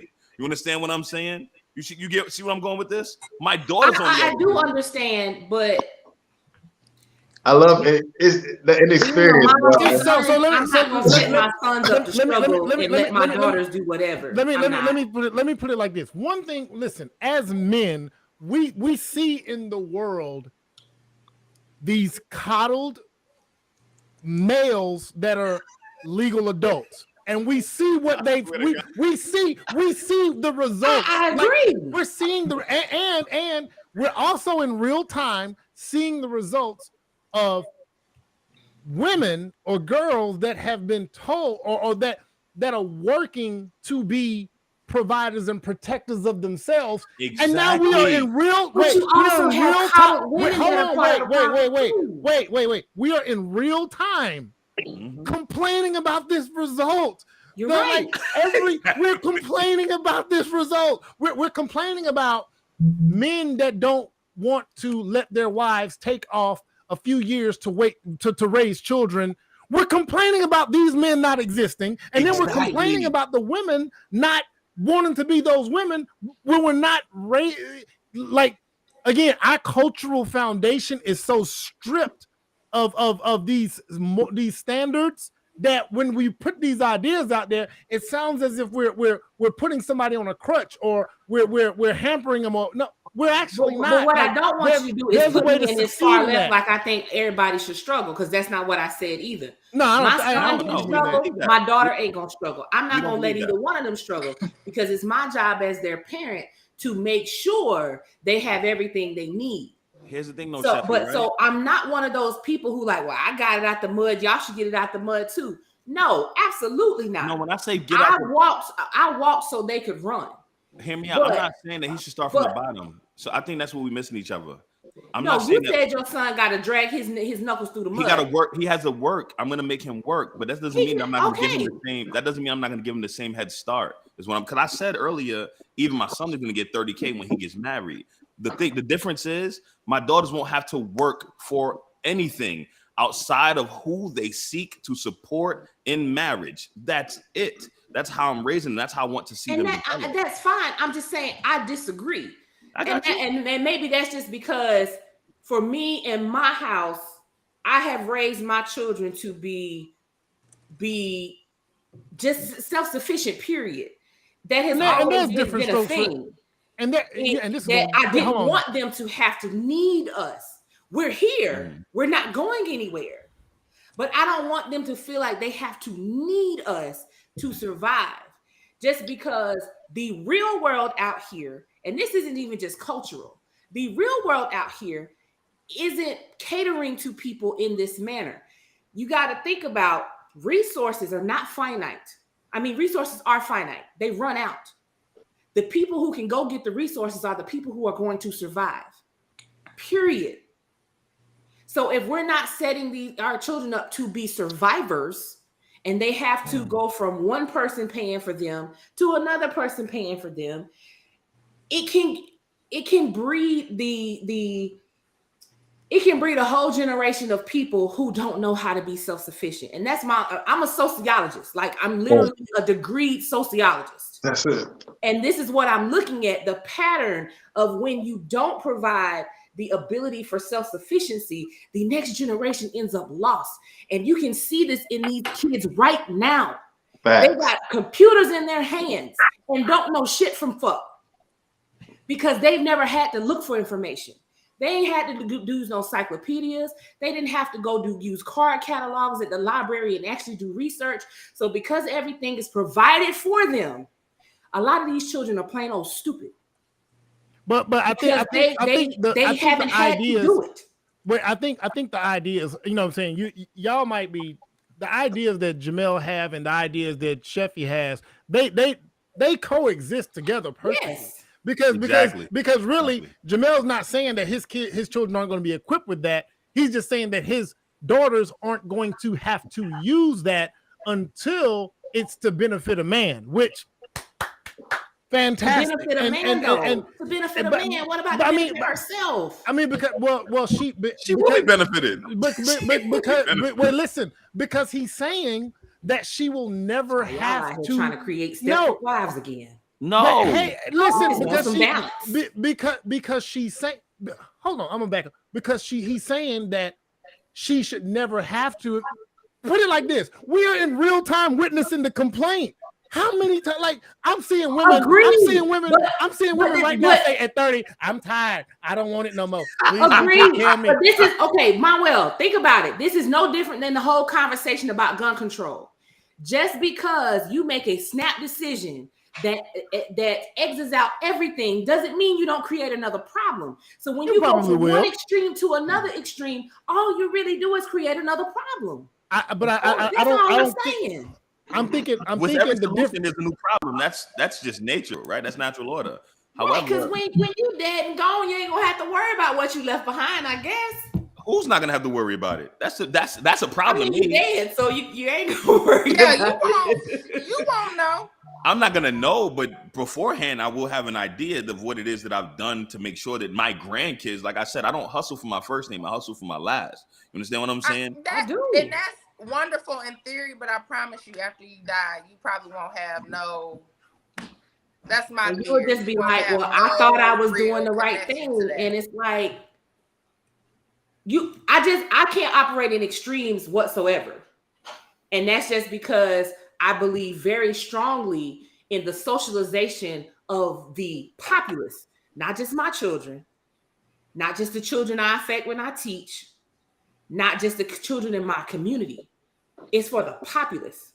We see what the populace is doing in the Western world when it comes to women in work. I'm 7 months pregnant. I'm a woman of means, and I can't even get a daycare. So I'm well aware of the effects that this has had when we went to this extreme of women being independent. I'm well aware of it. It was not to our we got a lot of benefits out of it, but we got a lot of things that should not have happened. You lost a lot of things too. Yeah. But going too far to the right, we're gonna have the same problem. Well, not the same problem. It's just gonna be a new problem that we're gonna have to adjust for instead of meeting somewhere in the middle. I see what you're saying. So that's all I'm saying. Would you agree that my children can call me today and say, I need $5,000. I'm gonna come up with that money. As long as they ain't trying to like buy weed or nothing. But $5,000. I'm gonna come up with that money. He don't want no Reggie. He don't want no Reggie. He got to go out and get that on his own. Mama got the bag. And then when it comes to life insurance, but with all of my children, they got at least $2 million in life insurance that come to them if me or their daddy kicks the bucket today or tomorrow.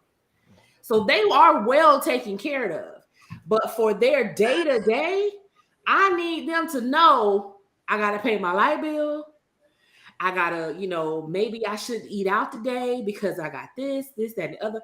I don't want them coming to me for stuff like that. I want them to be able to manage those functions of their life. When my son got his car stole and my daughter wrecked her car the same day, I called my ex-husband. Hey, you need to go help our children. What do they need? He was on the road the next day. Okay. Going to help our kids. I couldn't go because I'm pregnant, but he went. We're going to show up every time. We're not going to leave them hanging. But what I'm not going to do is pay for everything too. Because I could be dead and gone tomorrow. If I never taught them how to manage money and how to manage their lives, what have I actually taught them other than somebody going to take care of you? I don't mind. I think both of y'all, like I said, I think both of y'all ideas, they can coexist perfectly fine. You know what I'm saying? As long as the parents are setting the kids up for whatever eventuality can possibly come, man, it's all about the eventuality. Whatever, because I ain't gonna lie to you. I don't want my daughters to even know how to pay a bill. I'm gonna be honest with you.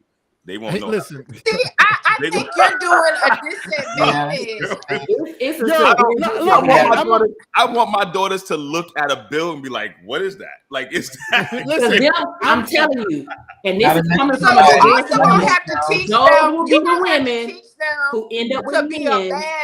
To be a bad. Now hold on. Now, keep in mind. I'm not saying that I don't want them to know how credit works. I'm not saying I want them to know how finance works. None of that. That's not what I'm saying. I'm not saying that they're gonna know how to handle money. They're gonna know how to manage money. They're gonna know how to invest as well. You just want I see what he said. He just wants the actual sight of a bill for them to be like, ew. Not that they won't know what it is. That is how you end up marrying somebody who control you with money. Bomb. Yeah, I agree. They will. Wait, hold on. Wait, I promise you. if I called my wife in here right now, she would tell you I said the same thing. And it had nothing to do with that until she said, babe, I need to see the bills. Because what if something go left and I don't even know the company to reach out to pay the bill? And I was like, you got me. All right, you know what I'm saying? But I legitimately did not want her to even be remotely concerned. So I think it's a matter of concern that men want to erase from the woman's, our woman's brains, as opposed to the reality. Talk to more women that have ended up marrying men that would use things like that to control them. I mean, there's bad that exists on every level. Agree. Like I agree that there's bad that exists, but realistically, in my personal opinion, Sheffy, I'm going to do whatever it is possible to ensure that I'm very in who they end up being with, because again, I'm funding the head start to their life. So of course I'm going to be investing in finding out who this person is. I'm going to know who this person is, and I'm not going to hand my daughters over like lambs to the slaughter. So while I agree that that's an extreme or a caution that should be paid attention to, I don't think it's a reality for the situation, for how invested I am in their futures. You understand what I'm saying? This person is saying, hold on. Just like you can't just look at somebody and tell if they're gay, you can't just look at a man and tell if hold on. What somebody's saying is, why not teach them the skill they hopefully never need to use? That's what we're talking about. We're talking about they have the ability. That's what I'm saying. That's what I'm saying. I don't know who the commenter is, but yes, you teach them the skill, but whether or not they have to use, you hope that they never have to use it. Exactly. But anyway, Sheffy, I agree with you that you can't look at a person and determine whether or not they're going to be who it is that they're going to be, but you can interact with that person to find out. Listen to me. I'm telling you, I personally don't even like to have sex with a woman until after 6 months. You feel me? I'm not going to set I'm telling you the truth. I'm telling you, I just have it really works. I understand. I'm gonna have a similar standard for my daughters and who it is they dealing with. And I'm gonna be like, yo, I want to see who this dude is.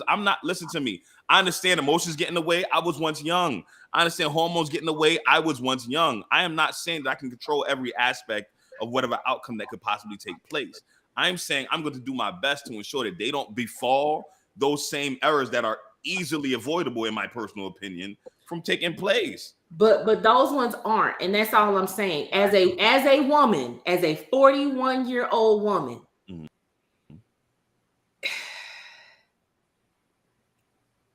the way a lot of men have positioned financial stability, the way even social media has presented financial stability as this thing, it really leaves women being just the Barbie doll on the arm, the eye candy. And a lot of times there's a lot of men out here that are setting women up in that regard because they're just looking for something to control. You got to avoid those but it's not that hard to avoid. I mean, it's not that easy to avoid, Manuel, is all I'm saying. It's not that easy to avoid. Even for the if it's easy for me to avoid, if it's easy for a man, well, okay, we got to give people other tools. Now, I've got to get us to the next subject. But if we expect men, boys, males to avoid gold diggers who really don't have any interest other than getting after the bag, we better set females, girls, women up to be able to avoid the men that want to use that money to control them. Like these are tools that they have to be given. Okay. Y'all ain't listening, but okay. No, I'm just saying it's these. I'm literally speaking from a woman's perspective who has actually dealt with this, and y'all ain't listening. We're not discounting that. We're not discounting that. We're saying that if I exist, if that man exists, and if that man exists, and this is not how we use whatever resources we have, then we know that there are others that exist. These guys, and so what we're saying is, girls, women can be taught that, okay, these are your expectations, and these are those types that provide that also while not weaponizing it against you. Right, but never mind. All right, well, anyway, well, now what we're going to do is segue to education to a certain degree.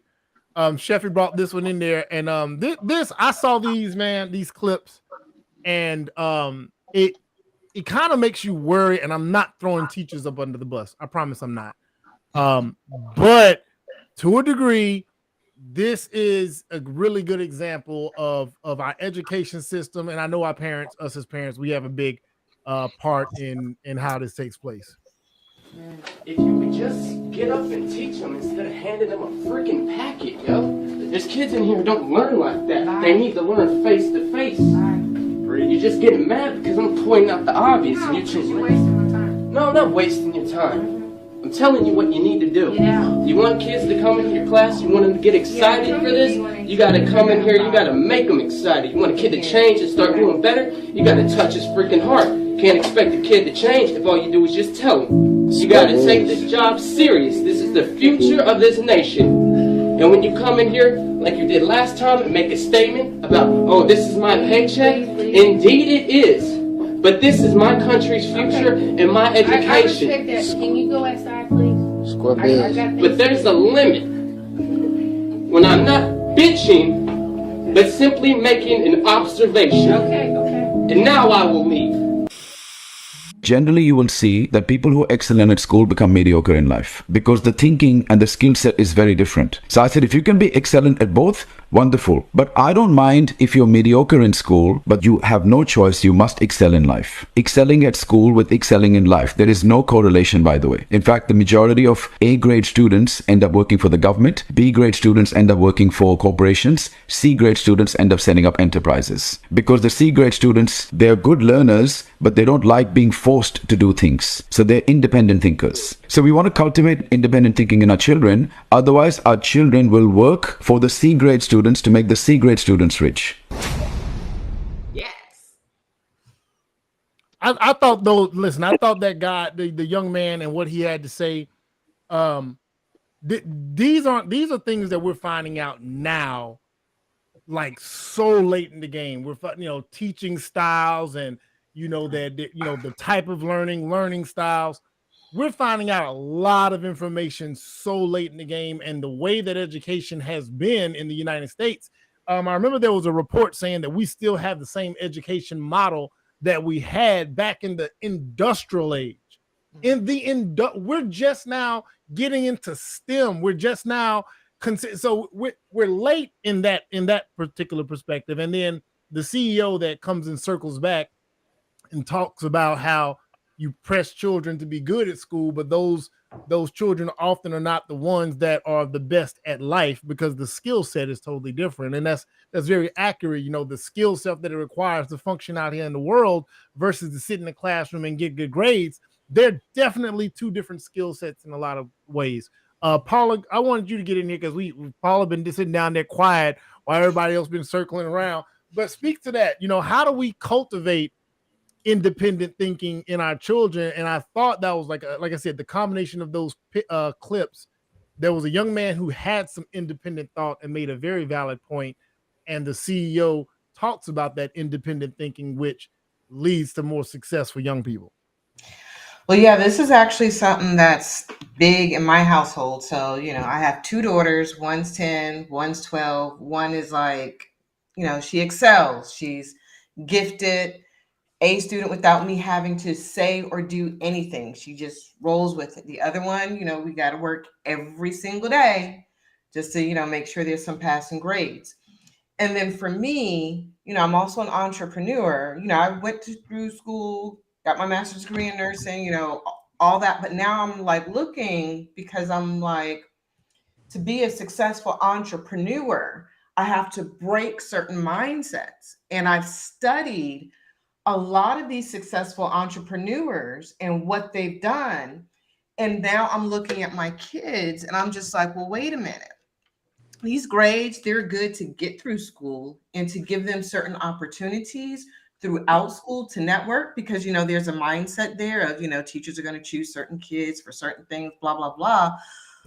But after school, after 12th grade comes, they have their graduation, what's going to make them successful? So there's a book called Outliers. It's a story of success, and it's written by I think Alex Haley's great nephew or something like that. And in it, he talks about the different things that make people successful. Grades are not one of them. It's about, your gift of gab. Are you networking? Opportunity, the amount of work you put in. Let's talk about Bill Gates and Microsoft. He had opportunity. He had 10,000 hours of doing coding stuff. And then it was timing. It wasn't his grades. It wasn't the fact that, he had more money than many people in our culture, but they weren't like Rockefeller or anything like that. You look at other things. They studied hockey players. Hockey players who were born, I believe, in January were more successful because they were older. And that's what makes my oldest daughter successful, where her birthday falls. So she has a late birthday. She's the oldest in her class. That makes it easier for her. My youngest is the youngest in her class because of where her birthday falls. Well, yeah, you got a maturity thing going on. So when you start looking at all those different things and you realize, well, it's clear why one's getting good grades while the other one's kind of struggling. There's maturity. But then after, high school, it's like, well, do we want to get in this whole thing of you got to go to college, you got to get a degree that you may or might not use? And then even if you are using it, I'm using my degree and I'm sitting here every day like, I don't want to do this. I'm limited with how much I can grow. And I know for a fact they can't pay me what I'm worth. And the only way I can get that is breaking that whole mold and doing it myself. So this whole thing about education, we've really got to kind of undo some things. And I know just within, our culture, we're raised, go to school, get your degree, get a job. And that's because we never had that opportunity. We can look at family members, some of our parents, grandparents, aunts, uncles who never were able, they didn't have the ability to go to college. So, we're the first person, second person, whatever. So that is something that is put on a pedestal. And I see it, in my own family. And I look and I'm just like, I wonder what's going to happen, when my kids get, to a certain age. And I'm like, you don't have to go to college. Like, I think I had reached out to Sheffy one time last year. My daughter will sit on the computer. She can code and she's like, this is easy. And I'm like, how do I get her to understand this is going to be her money? She ain't got to go to college. Right. So there's a thought process there and a mindset we have to break. But yeah, in our household, I look at my kids, I'm like, yeah, get your good grades. I'm going to give you opportunities. You're going to network, you get into these gifted programs, you're around certain people, your names are getting in their mouth because I'm teaching them how to network with that. But it's like, it's not required. And then I just want the whole thing about the A students. So I actually sat in the middle school and watched 156 graders get awards. And it was in my mindset as they were walking, I'm like, how many of these kids, when they're 25, are actually going to be successful because they're getting all these awards because they do have some natural abilities in school. But how will these natural abilities translate to real life? Like my oldest daughter, she can get stuff easy. Our goal is to challenge her because she didn't know how to fail. She didn't understand that. She didn't understand challenge. So I make her go through challenges. A lot of parents aren't going to do that with these kids who are getting awards and they're getting all these trophies because they get these good grades. They're getting, straight A's. And so I wonder that, how are you going to function when you're out here and you've got to actually work and you're going to fail? You got someone looking at you like, I don't care what your grades were. I don't like you. How they gonna function? I listen, that I've seen this up and down all over with young people. I've seen it with my own children, myself, and I'm like, listen, yes, we want you to do well in school for the doors and opportunities that it presents. But do not think that carries over beyond the classroom and the school that you're sitting in. Alicia, I want you to tap in there because, Alicia, she has a whole, she's an entrepreneur herself. She leads some things. She does something that I consider, listen, and I'm not joking. We all know the most difficult of performing arts is comedy. I don't give a damn how funny. We're not finna play. We don't give a damn. Me and Frank can sit here and laugh all day. We laugh. We play off each other. We joke all day. You take either one of us and put us on the stage and say, all right, go make these 30 people in this room just laugh. I don't care. I don't care what the last joke was we told a couple of days ago. It's a difficult thing with all them eyes on you. and you have to get a genuine reaction. I don't give a damn what kind of A student you are to go do that successfully, bro. It just ain't gonna fly. But go ahead, Alicia. Go ahead and tap in real quick. Well, I was reflecting on what Paula said because I'm a BC student. I didn't really do all that great in high school, but I also had a lot of other stuff going on that impeded on my ability to do good. And I would consider myself very successful. I'm doing my college degree. I'm working in my field that I went to college for. I'm a copywriter by day. I make great money from that.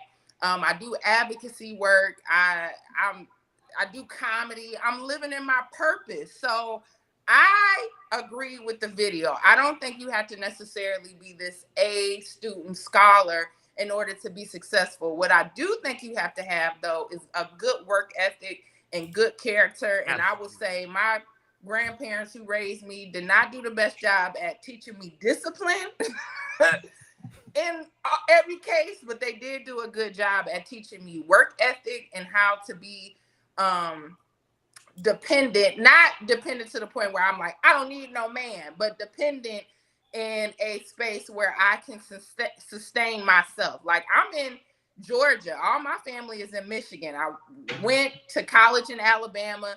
Then I moved here to Georgia at the time I was married. Then after, that dissolved, I had to kind of find my way on my own. But because of those character traits that they instilled in me, it didn't matter my grades. I am 100% confident that I can be successful in anything I do. And I was not a student, 1000%. And you tapped into that work ethic, man. Yeah. Listen, we and I'm gonna let Frank go, but man, and I want him to tap into work ethic too, because I mean, we dragged around school to a certain degree, but work ethic, yeah.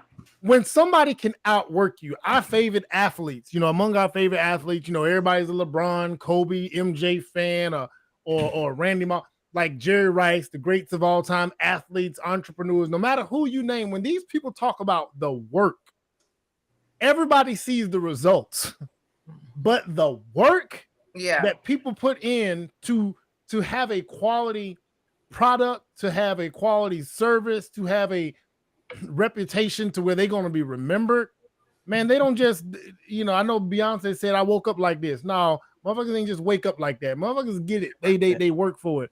Go ahead, Frank. Go ahead and tap in there real quick.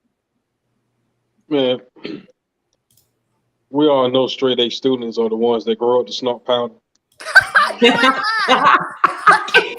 Frank. All right. He ruined a segment every time. Every time. They be the ones, man. As far as Ken Masters, the little boy, in the first video, he was speaking some passionate truth, and I hate that there are teachers like the ones he was speaking to that have to be taught by the students instead of the other way around. As what the guy was saying, I think I've been this whole time been trying to remember that. Who was it? Was it Rockefeller that said that? Who created the educational model? Basically, whoever it was, I think it was Rockefeller that said that he wanted to create basically a labor force. Yeah, I think that is the model. That's the reason why we still have the same model from the industrial age. Yeah, we're just now trying to transition out of it. Yeah, to keep producing workers. As far as Buddy was saying in the black and white video, man, I think that's kind of subjective because I was a C student. And it wasn't because I was a free thinker. It was because I was lazy. And why were you lazy though? Like, do you think don't get me started. You taught you it was the girls. It was the women. That's all it was. Let me tell y'all. If me and this dude had to catch the bus, if we had to catch the bus, the MARTA bus, the city bus, if that bus was moving too fast for him to jog to the bus, that was a bus that we was gonna miss. He was not finna jog. He wasn't finna hike up his pants. He wasn't finna sweat. He would look at that bus go by. Guess we gotta get the next one. 15 minutes. I don't know what was wrong with this guy. Wait, but now the thing was once. All right, so my two older brothers, they were popular in high school before I got to high school, and they used to always joan me and tell me that I was lame when I was in elementary school because I was a rule follower. So when I got to high school, and I wore glasses too, and my glasses in the 8th grade had tint on them. So when I got to high school, my oldest brother told me I ain't gonna. He said he gonna be lame here. Okay. So he started introducing me to his friends. They were 3 grades beyond me.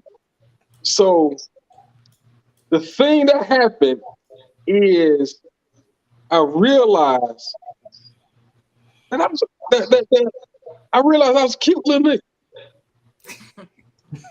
And once I realized that, that's when girls became priority over everything else. So that's where my attention went to. And I didn't tighten up in the classroom until I was in danger of failing. So when the teacher was looking at me like, nigga, you ain't finna make it. Then I'd be like, okay, I need to do something about this. But as soon as I get caught up again, I go right back to running behind them girls. So it wasn't that I was like I said, I wasn't a free thinker. I was just I didn't prioritize my time. So my time management sucked horrible. Alicia raising her hand. Alicia raising her hand. Now Jamel done started. Is that a question for me? Oh no, you saying you gotta go, Alicia? He can finish, but I have a thought.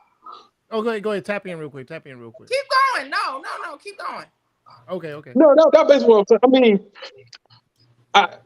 we do have to branch out of this notion that straight A students are going to be the CEOs when that's not always the case.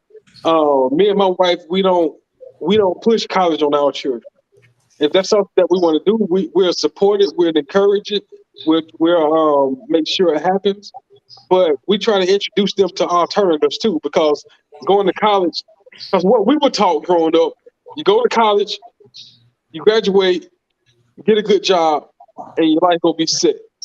And that was the only guidance that we had. So I want to do things different for our kids.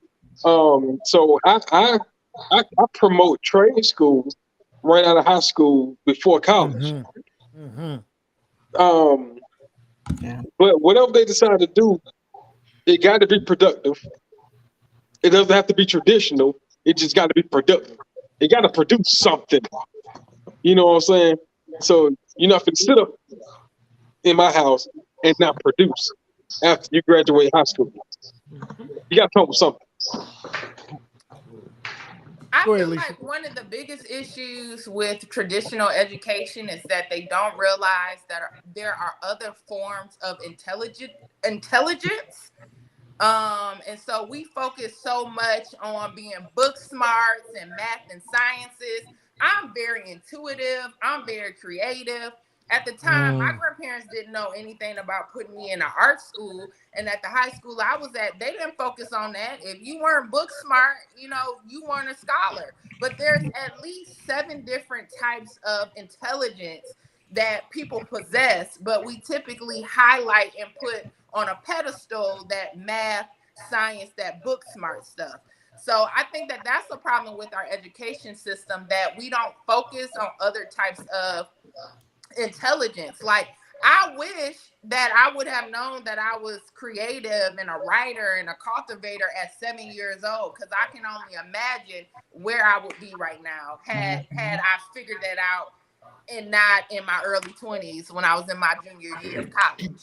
So yeah. Go ahead, Jamel. I'll be real with you. In majority of cases, unique to us. Our parents ain't even know about tapping into what was unique about us. Yep. I mean, I believe it was Albert Einstein that said, if you judge a fish by its ability to climb a tree, of course it's going to think it's stupid. Yep. In most cases, in the majority of cases, like my mother, for example, I'm a Bed-Stuy, Brooklyn nigga, but I was born to 2 immigrants, a Jamaican and a Bajan. You know what I'm saying? My mother, they have these ideas in their head where if you my child, you got to be a doctor, a lawyer, nurse. You know what I'm saying? You see what I'm saying? But the thing with me, well, the two things I had a very strong interest in when I was young, when I was a kid, before I started building up myself and all that good stuff, I used to get beat up because I love to write. English is my favorite subject, and I was really fond of science. You feel me? Science is my second love. English is my first. But my mother ain't give a fuck about me. A writer, she I'm being a writer. How is that gonna pay the bill? Right. What are you doing? What are you talking about? Right. You know what I'm saying? You gotta, and they push you towards these ideas in order to, again, this goes back to what I was saying earlier. We push our kids towards the things like that father did, the things that we ourselves didn't have, not realize that in most cases we end up sabotaging them. You feel me? Like it happens all the time. It happens all the time. Even with me, in regards to the extremes that I'm going to with Sheffy. And I'm cool with that. I'm cool. I don't mind if my daughters is handicapped to some extent, but you gonna know what? They'll never mess with their manicure. I'm very grateful. You can change the tire with a full set. I'm very grateful for my little rebellious spirit, because I remember when I changed my major and all my family was like, you ain't gonna make no money. And I'm not lying. I got other stuff going on, but I make damn near 6 figures copyright. Let me hold something. You work for the military. You don't need nothing. I need you to copyright some stuff for me, man. What it is that in most cases they saw there was only 2 tiers of jobs at one point in time. Right. Yeah. Blue collar and white collar. There wasn't all that extra shit in the between. You know what I'm saying? And most of our parents grew up thinking that the blue collar, you gotta go get that. You feel me? If you're a man, you gotta go get that.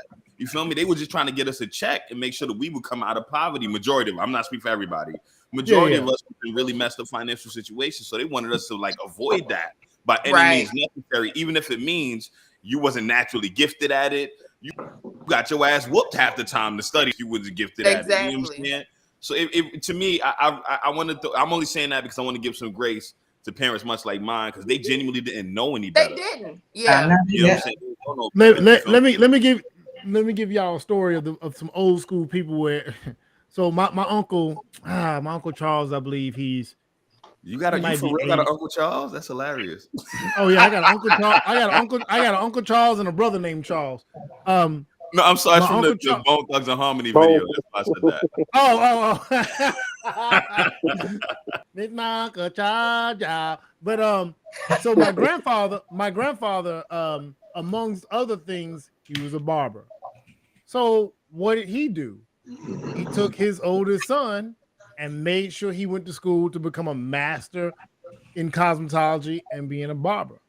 Well, because he wanted my uncle to at least have some sort of trade or skill to make some money on his own.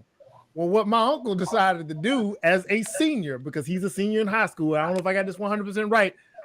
He might have been a senior in high school because he went to barber school after his junior year. Well, what my uncle started doing, he started going to the barbershop and undercharging my grandfather's clients, and they was coming back to the crib getting their hair cut by my uncle. And so just a crazy spin on that, it became a detriment in the very household. I'm teaching you how to fish, and my uncle decided to go fish, but he decided to fish in my grandfather's pond.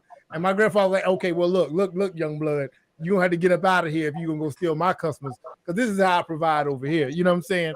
And that's among other things. You know, my grandfather raced greyhounds, owned property, had cattle. You know, it's just so many, because that in their generation, you joined the military, you got a trade, and you grab some property. If you put yourself in position to do that, and you were good with your hands, you could be a mechanic, you could carpentry. You had to know how to do as many things as possible, because your life expectancy was only a short number, and you had to get as much as you can in that amount of time. Mhm. And the school system that they were raised in back then made them productive for their time. You can't expect young men now to be productive with those same mindsets in a world where, yeah, we need you to be able to have some customer service skills. We got to have you able to talk to somebody. We need you to understand work styles, learning styles, certain psychologies. Now with computer, there was an option when I was in school whether or not you wanted to take a computer class. Right. It shouldn't even be an option now. It should not even be an option now. These kids need to know. They need to know how to produce a whole spreadsheet. Keep in mind though, Manuel, at one point in time, it was common for there to be options, bro. While I was in school, automotive and all that shit was getting phased out. Yeah, it was getting phased out for us. If I'm not even mistaken, if I remember the last year, this is the final year before I got kicked out. Don't judge me. The last year I was in there, they even got rid of the computer lab, if I remember correctly. You know what I'm saying? So they gave everybody. Look, I can't speak for nobody else's experiences. I'm only speaking through the lens of what I've seen. You feel me? And most of the cases, a lot of those opportunities were taken away, bro. Oh no, they were phased out. Oh no, that was phased. Me and Sam went to a vocational school part-time. Like half the day we went. That school no longer exists. OEC, I think it was called, right, Frank? You know what I'm saying? OEC, the Occupational Education Center, where you could go and learn child care, automotive shop. Now we did it to get out of school and go draw and go flirt. That's what we did it for. You know what I'm saying? We had our priorities in line, right? But we remember like, dang, that's pretty dope. You know what I'm saying? It's a whole shop class right there. You can basically learn how to drop engines and transmissions and do all this over there. Me looking back on it, I wish I might have went over. I don't regret what I got, but I'm just saying.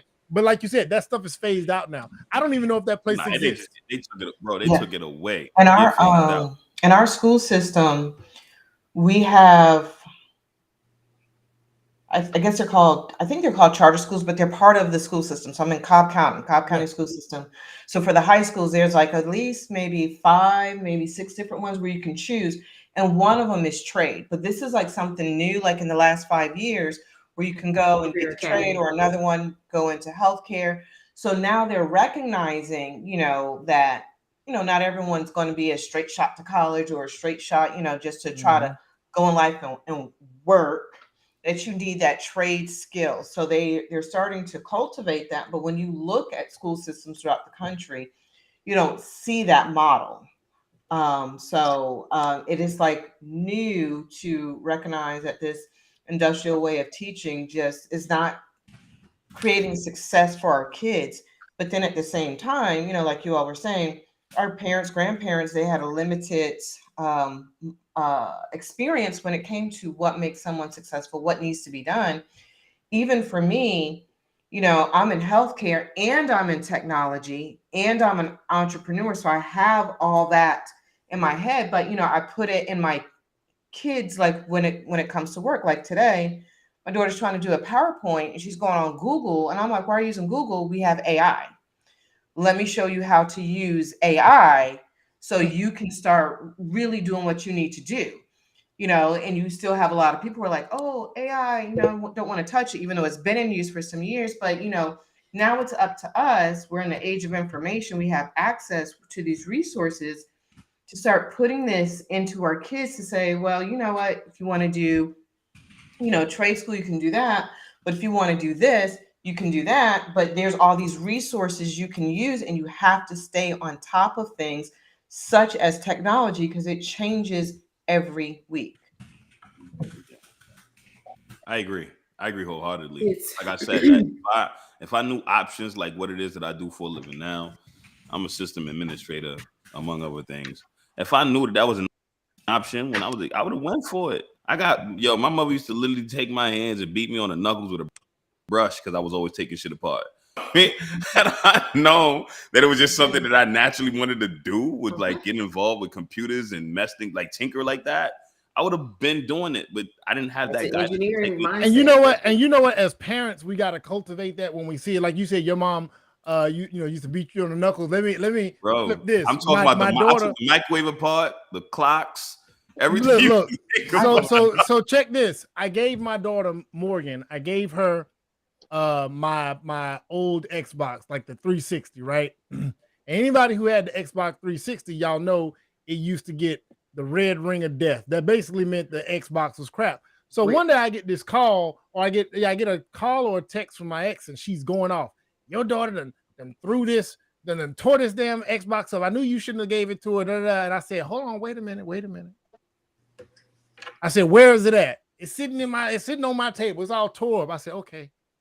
I said, I think she's trying to fix it. She said, well, how she know how to fix an Xbox?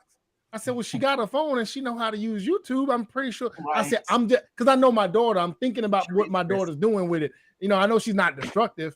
And so I said, well, I said, I'll tell you what, ask her what it is when she gets home before you go off. And she asked her what it was. She said, oh, I had to fix the red ring of death. She said, I'll put it back together later. It'll be just fine. And she put it back together just fine. It's like you gotta kind of know, hopefully, as one parent or another, that there's something else your kids might be doing, so you don't go break their knuckles open. You know what I'm saying? Right. But, you know, my dad cultivated that.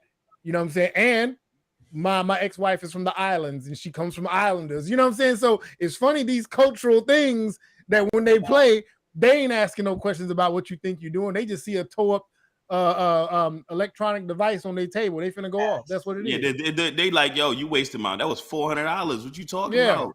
Yeah. Or it's on my table. Why you didn't do this in your room? You know, it's a whole different thing.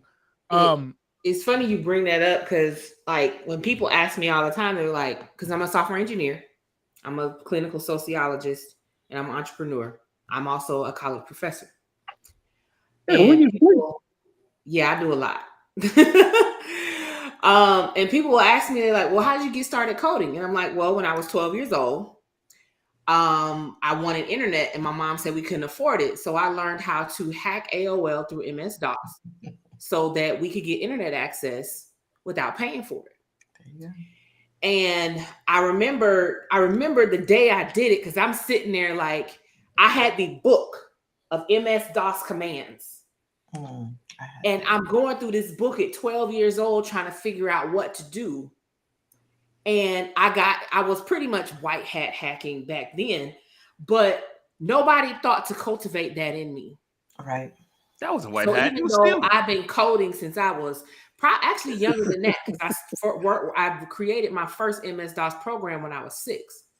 We had a compact computer, the big suitcase joints that flipped out with the big 5 by whatever discs.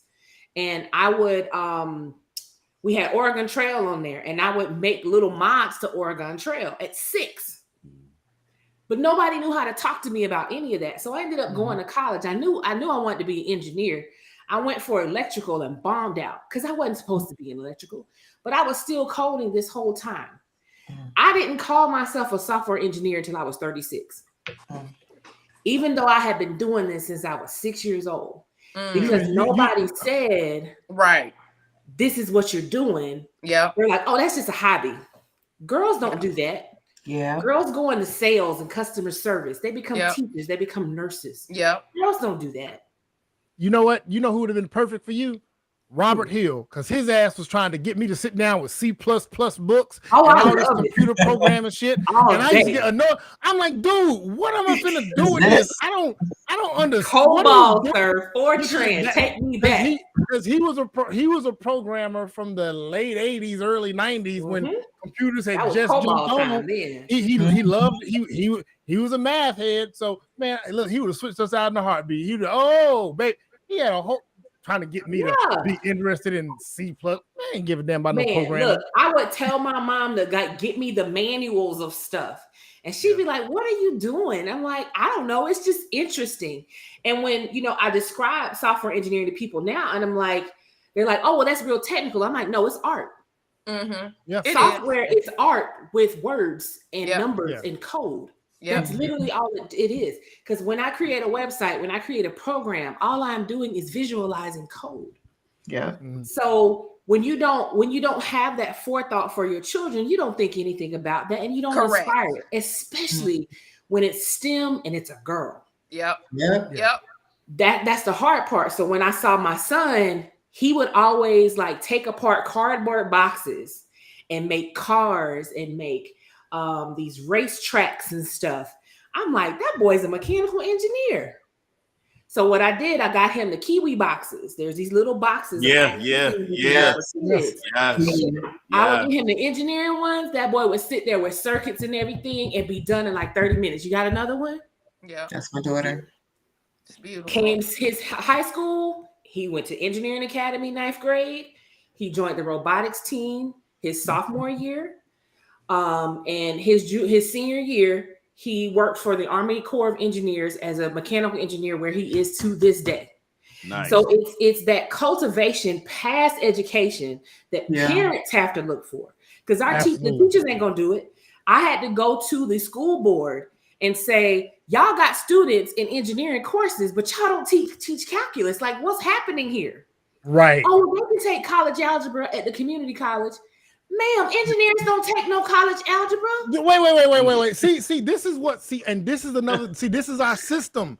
See, this is why we playing games. This is why this is why the Asian community, they come over here and they sitting here like, y'all doing what at what level? They're starting algebra. They're 7-year-olds. They're 8, 9, 10-year-olds, and they make breaking into algebra. They make the most money in the United States. While y'all was talking, I looked up income. No, it's true. It's true. And Asians are at the top of the list. Number one. Yeah. I'm telling you, like with my business was built around this process I had with my son, pushing him through high school, to where I productize it. We use artificial intelligence to get these students' interest and kind of build their career trajectory, and then put them in internships in high school.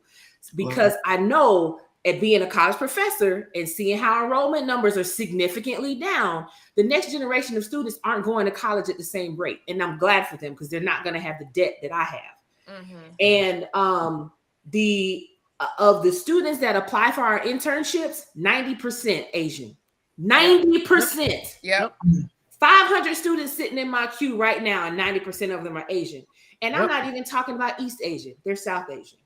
But I think it's to your point that you said earlier too, about just not knowing that that's a career that you can do. So I think it's multi-layered. I think it's that. I think it's the education system. It's a lot, especially for Black. It's a lot. Yeah. And when you look at college, like I teach entrepreneurship at Georgia Southern. I love what I do. I really do. But it's so frustrating to teach these kids, and they're like, well, I need a rubric to tell me exactly what you're looking for in this assignment. This is entrepreneurship. It can't be exact, because every business type is going to run on a totally different trajectory. Every approach is going to be different. So if you are expecting me to tell you how to think, I struggle with that as a teacher. Because I know I'm probably one of few in my entire department that has actually ever run a business. And run a business at a certain level. So, here I have my company right now. We're on the low end of worth of about $8 million. It's not a small business. We are a technology hub from beginning to end. I don't know that most professors teaching entrepreneurship can speak to that. So the whole process is set up to get them to do these things to pass this class. What are they learning though? No. And this is at the college level. Based on the statistics we have, when I even started my company, 70% of college students are not ready to go into their careers when they graduate with a degree. And then you have the kids that's going straight into master's degrees thinking, well, the bachelor's isn't worth as much no more, so let me go get a master's. And then they come to me, well, I want an internship. Okay, I'm expecting you to know X, Y, and Z. And they can't do the work. But they can't do the work. Yeah. Listen, hold on. That's gonna perfectly segue into this next part, because y'all tapping into the entrepreneurship part. And man, I know this one might get a little ugly, but so it just might. Because we're gonna tap into this subject matter of my people, our people, Black people, entrepreneurship, business owners, and this relationship. And we know, like I got a few on this panel who've experienced this, and Remy's experienced it. I know he has too. Like, you know, he's a photographer. He does his thing. Man, I'm gonna play this 2-part video. The first part is the customer, and the second part is an owner. They're totally removed from one another, but when you guys hear what they're saying, you'll understand the issues that we have that I'm sure you all have some level of experience with. I stopped going to barbershops years ago. When I do go to get my hair cut, I go to this Asian barbershop that I've been going to for the last 10 years. Man, they had you in and out. Like, they're just so professional, bro. Like, they had you in and out of there. It could be like 40 motherfuckers in there. They make sure whoever came first get their hair cut the fuck first. They don't let their homies that they knew for years just come in and get a seat and get their hair cut before people who had been in the barbershop for a whole fucking hour. And they don't take that time. Niggas, I just can't deal with black people, bro. I can't deal with black barbers. They just so unprofessional. I've done like 2 videos on this topic already. They just be standing outside eating platters. They take these long ass lunch breaks and be standing outside eating a motherfucking fish platter, just taking their little time, and they never really have the amount of barbershops needed for the number of customers that be in there. Motherfuckers be just standing up, sitting anywhere. It be jam packed, and they just gotta be so like perfect when they cut hair. Like, you know, I go to the Asian barbershop and I think they do a pretty damn good job. Now, one thing I will say about brothers is brothers know how to line you up better than Asians because they know our hair most because they us. You know what I'm saying? So I didn't get this lined up. I let them do this. You know, down here they lined me up a little bit. Right here, lined up my lip, mustache. Did they do his eyebrows too?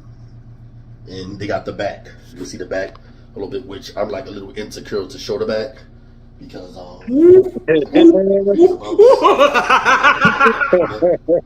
head, so I don't really like let why he see making video the back of my head, but for the purpose of this video, I'll let y'all see it. I don't know how much I'm showing y'all because I can't see, but yeah, I just don't got time for the unprofessionalism. I don't got time for all the vulgar language. Hey, social media family. Don't be shocked by the title. But man, I am tired, man. I'm tired. Look, guys, I know y'all. I know somebody gonna come on here and I know y'all gonna preach. But guys, man, it's tough. It is tough. It's tough.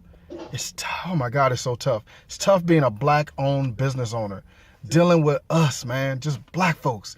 And I ain't talking about all the downtrodden bad stuff. It's just tough, man. It's tough running a business. It's tough even being successful. You know how many black-owned businesses, like, we just don't support each other? Like, one thing goes wrong and you run to Yelp and tell everybody, this is why I don't support black business. Man, I just get beaten up, man.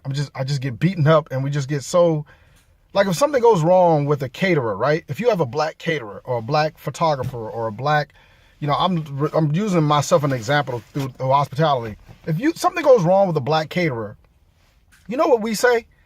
We always say, this is why I don't support black business. But if you use the Jewish caterer or a Spanish caterer or a white caterer or any other ethnicity caterer, you never say, this is why I don't use white caterers. You just get another caterer. We regulate all black businesses off the business that we have from the experience of one black business. But guys, that's not all the business that's out there. You can't judge me because you had a bad experience with somebody at the DMV. That has nothing to do with my business. Now, I know, listen. Before, I know we finna kill the dude about the haircut. I know. Look, listen, there's no, I see the comments. They, listen. Yeah, I probably should have chose a better example of somebody complaining. You know what I'm saying? But I did hear his complaint, and I know we often complain about the service and everything else. But I would say with barbershops, though, pick one. especially if you live in a city where you have multiple black barbershops. Listen, they literally. I remember in Atlanta there was a barbershop. Atlanta, there was a franchise of barbershops called First Class. I think they came in and went away. And I remember when you went into First Class, you spent a little bit more money, but they weren't like your hood barbershops. And you went in, there was a number on the wall. There was a queue. They had TVs mounted. Some of them had big screens. They had chandeliers. First Class, the name First Class stood for itself. You get some barbershop banter, but you get really top-notch service and cuts. You know what I'm saying? So choose better. You know what I'm saying? We don't use our choose better. And then, on the flip side of that conversation where the guy chimed in about how we hold our businesses and our entrepreneurs to this somewhat unrealistic standard by not giving them grace to let us down and then us say, hey, we're not going to judge all black businesses and entrepreneurs by these loan experiences. What's the name? Jamel got his hand up, so I know he wants to jump in there because he rocking back and forth. He can't take it. Go ahead and jump on in there, Jamel. Jump in there. So as a business owner myself, right? Something that I've noticed is that in most cases, people that complain about the quality of service that they're getting, especially when the quality itself far surpasses much of what they will accept. For example, there are black supermarkets who will be held to a much more strict standard than Walmart. And Walmart, almost every Walmart has roaches and rats. That's just a stone cold fact.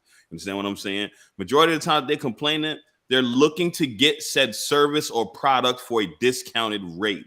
That is the foundational premise of the entire thing.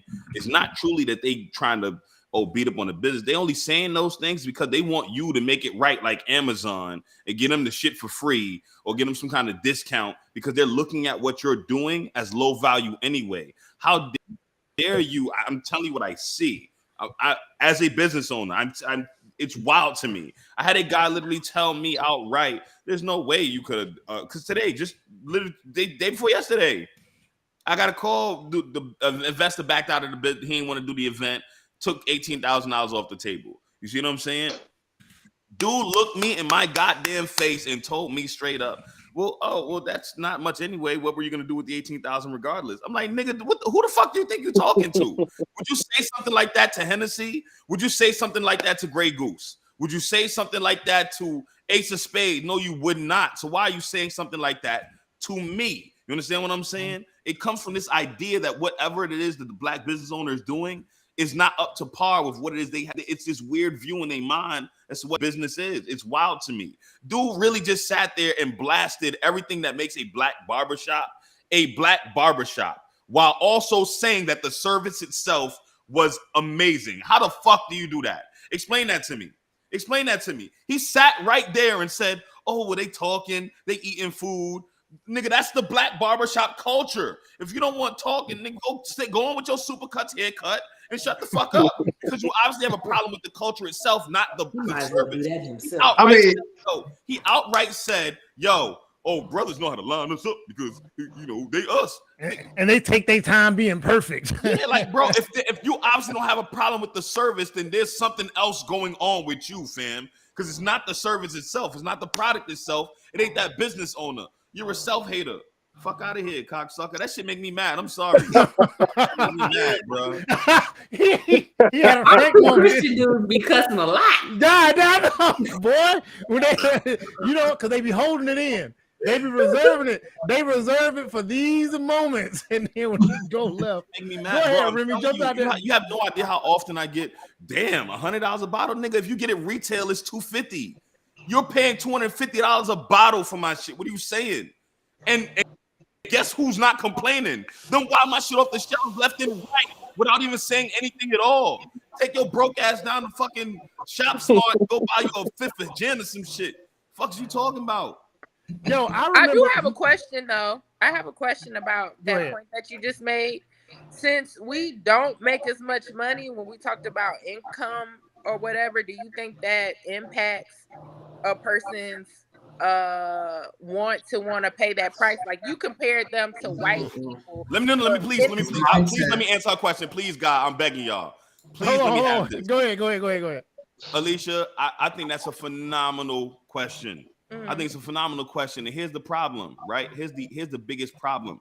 I'm not telling you this is something I made up. I'm from Bedford-Stuyvesant Homes. My mother right now live in the projects as we speak. And she drives a Mercedes-Benz, has Louis Vuitton purses, and some of the best wigs you've ever seen in your entire life. You understand what I'm saying? And I front every bill. I pay all her bills. She live finance. I take care of all of that. The point that I'm making is people going to take that money and apply it to what they want it to. You understand what I'm saying? Almost every time people come up with black businesses, they try to discount it because for whatever reason in their mind, when it comes to a black business, it's cheap.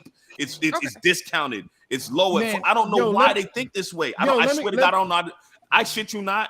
There's people who will, and I break it down to them really simple. I'm like, yo, bro, you rather go pay for Fireball at $30 a bottle than something it's ready to drink. All you need is a cup. You don't even need a cup if you really tacky. And it got weed in it. You're arguing with me about my price, and everything that I have to offer you is in the bottle. Are you serious with me? Are you being really serious? Let me give you. He hot. It bothers me because people don't think about the logistics. Really consider this from a black business owner standpoint. Majority of the time, black business owners have to buy everything retail to sustain their business in the first fucking place. We don't get wholesale prices. We don't get the shit from overseas. We don't get the discounts. You understand what I'm saying? That shit come out of pocket. Majority of the time, you can't get a bank loan. Majority of the time, your credit got to be a certain way. Most of the shit is ran off your back. You understand what I'm saying? That's why it frustrates me. It really makes me angry that people even have these conversations like, bro, fix your face and shut the fuck up and get your hair cut or get the fuck out. It's really that simple because ain't nobody saying nothing. We like to argue, a haircut $40, $50, bro. COVID shut everything down and these people still had to pay for these buildings. Are you kidding me? They're behind the 8 ball. You understand what I'm saying? Okay, that makes sense. I'll give y'all a perfect example of this. I remember I was in Atlanta and my ex had 22-inch rims. I had 22-inch rims. And you know, when you have big ass rims and those tires, the cost of tires for those is just on a different level. And so she would drive like the women drive versus like us men drive. I'm gonna do that, goddammit. I'm gonna do that, goddammit. Her rims were indicative of that. So she used to tear up her tires all the time. But I found a shop, a black-owned shop. The family was Jamaican or one of the islands. And I remember I was so glad when I found this shop because the shop that I found was white-owned. And I just didn't like the prices. And the service was decent. Well, I went to this black-owned shop. It wasn't as shiny. Aesthetically on the outside, it didn't look like much. But what I learned years ago, that didn't matter when it comes to tires. That don't matter when it comes to brakes. That don't matter. Because I know Asians. I've watched Asians and my Hispanic people run same type of things out of something that looks like a shed. They get you in, they get you out. They got all the tools, but their overhead cost is low. So I went to this business, and the guy asked me one day, the Jamaican guy asked me one day. He said, you must have a lot of money. And I said, no, I ain't got a lot of money. I'm a regular person just like everybody else. He said, you never complain or ask about the prices, you know, when I give you the tires. I said, no, I don't, because I've shopped around. And he said, oh, I said, yeah, I've been to the other places and I've seen what they got to offer. And he said, they're not doing better than you. And all he did do, like, he just stood there, he got quiet, he just put his hands up and he just quietly just shook his head. He said, you don't understand. He said, I have so many people of my people that come here and they get my prices, and then they tell me that they're going to go find something for less or they're going to find something better. He said the biggest insult is when they come back down the road an hour later saying, all right, what you got from me? He said, why not just trust me in the first place? You know what I'm saying? And we need to give each other that. Remy, I want you to dive into that real quick Remy been doing this thing as a photographer for years, and I'd like to believe my man wasn't one of these guys that was just being a photographer to get the good looking ladies and get the pictures, because they Absolutely slick, not. boy. Look at that smile. Them Absolutely not. They slick, boy. See the thing is, with like photography, you have to get some sense of familiarity with your customer. So no matter the occasion, no matter whatever the occasion is, I have to really put on my face and really cater to whatever group I'm doing photography for. So I very rarely find issues, as far as pricing and things like that, because we can always work something out, or nobody really asks me for no discounts in regards to that. But people do expect you to do photography for free, and come out, can you just take some pictures real quick? See, ain't no pictures real quick. You know what I mean? Ain't no real quick situations. You know what I mean? So things like that, or may invite you somewhere and, hey, bring your camera. Okay, if I bring my camera, you trying to put me to work. You know what I mean? So it's just situations like that may be a little annoying. They don't even take into account the editing that goes into it. They never take the editing into account. Wait, hold on. I just realized something. Remy, you got some pictures from a bachelor party for years ago that we never got. Hey, man, we must that bachelor party was like in 2005. Where them pictures at? Man, that's just man, this 2005, he's still asking us some pictures, man. Hey, listen. Listen, whatever happened there, I'm beyond the statute of limitations. I'm no longer in that marriage. So here's the thing, Remy, right? You got your insurance, the cost of the camera itself, the insurance for the lenses themselves. You track what I'm saying? God forbid they tell you to bring your camera and they bump you and they get dropped or whatever the case may be. They held live because they just trying to get pictures for free. People don't think about all these things, bro. They don't think about it. Exactly. But the thing is that I try to price fairly and I try to get people what they need. You know what I mean? So hey, I rarely run into a situation where I'm like somebody just like trying to haggle about the price, because it's either you want to capture these pictures in this big day or you don't. You know what I mean? Better than me. You better than me. Fuck fair. There's no such thing as fair pricing, because realistically, it's unfair to be a black business owner to begin with. Fuck out of here. If I have to pay extra and more, bro, just you with photography, I get. When I say fair pricing, I'm not gonna try to bust nobody in the head with no price in regards to. I'm gonna really give you. What you trying to do, and we gonna go fair price. We gonna give you what you need. So it's not a situation where I'm getting undercut or they get more than what they need. It's exactly what you need. Yo, look at this comment right here, bro. Look at the comment. It's a catch-22 on both ends. Now, I'll say the service industry, when it comes to hair and nails and things like that, because there are so many Dunks is a sneaker. That's a custom-made sneaker. Yeah.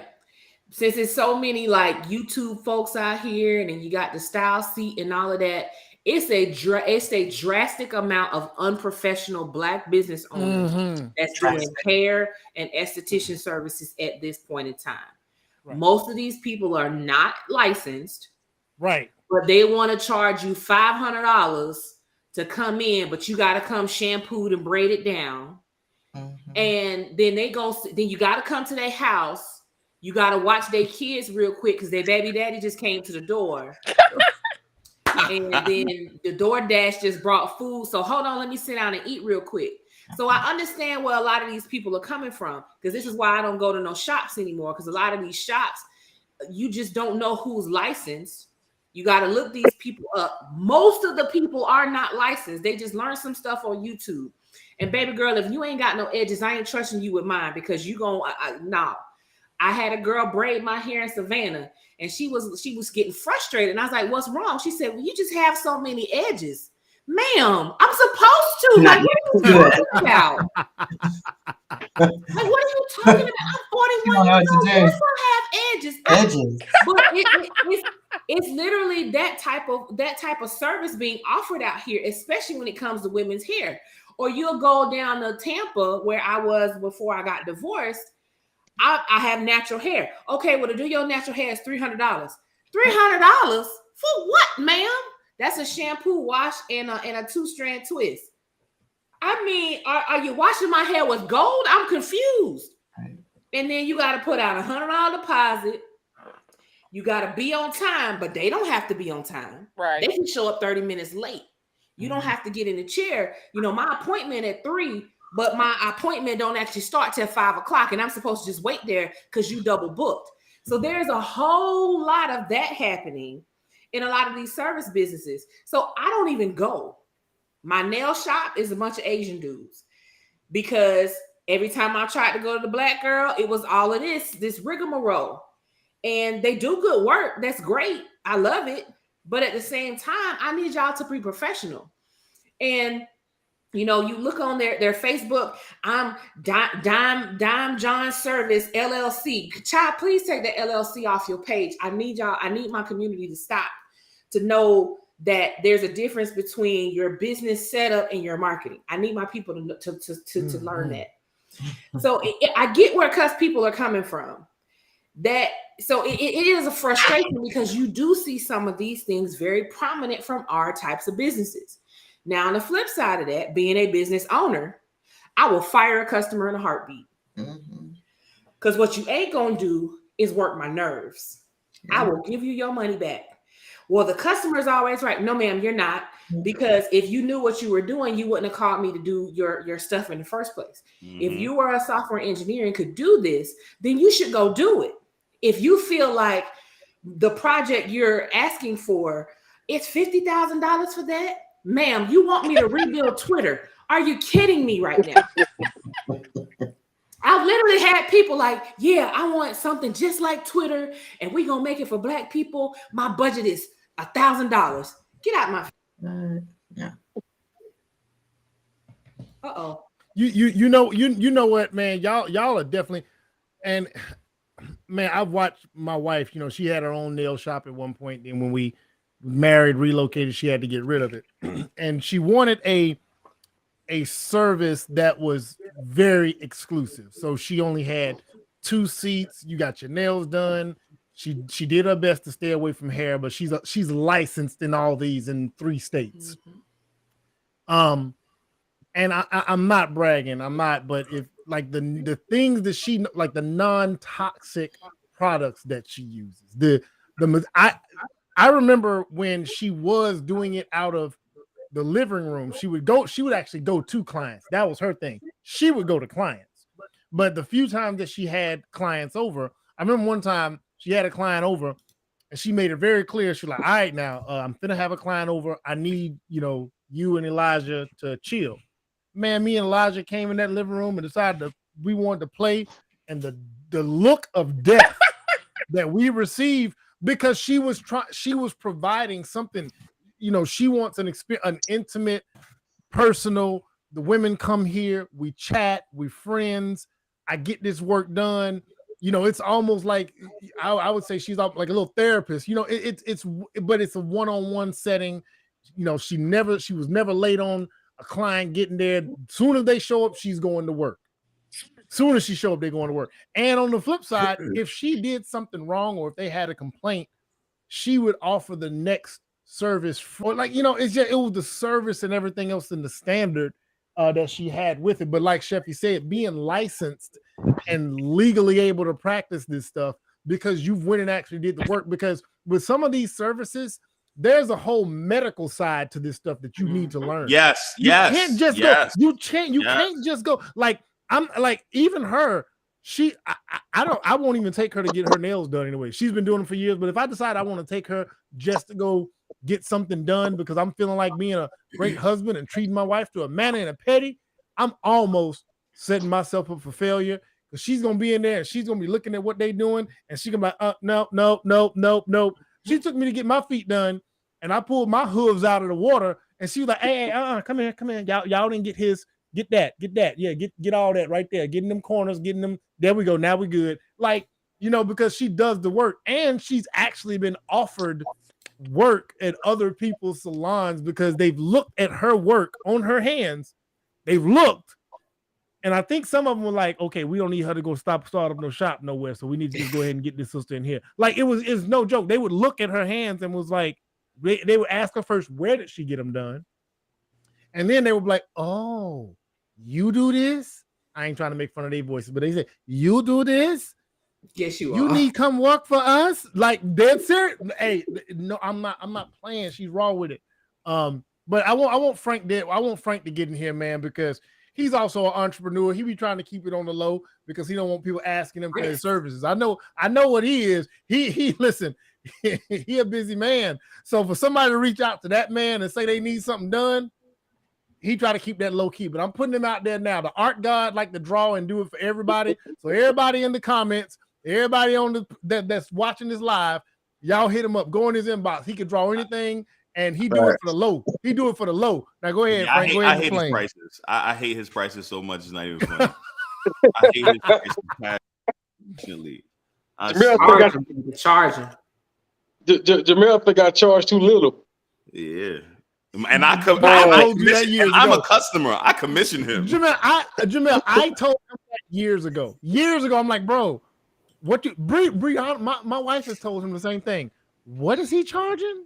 Oh no, baby. Yeah. Oh no, baby. I think I put some extra on it when I said no. Yeah. But go ahead, Frank. Talk about your experience with this. I appreciate the good tip. I might have to bring Kira in on this one too, because she she does hair, and the stories she be telling me about these clients, man. But as far as what Buddy was saying about black businesses, there are some that do absolutely suck, and I won't put it on them because they black. I just put it on them. I put it on them because they suck as business people. Simple as that.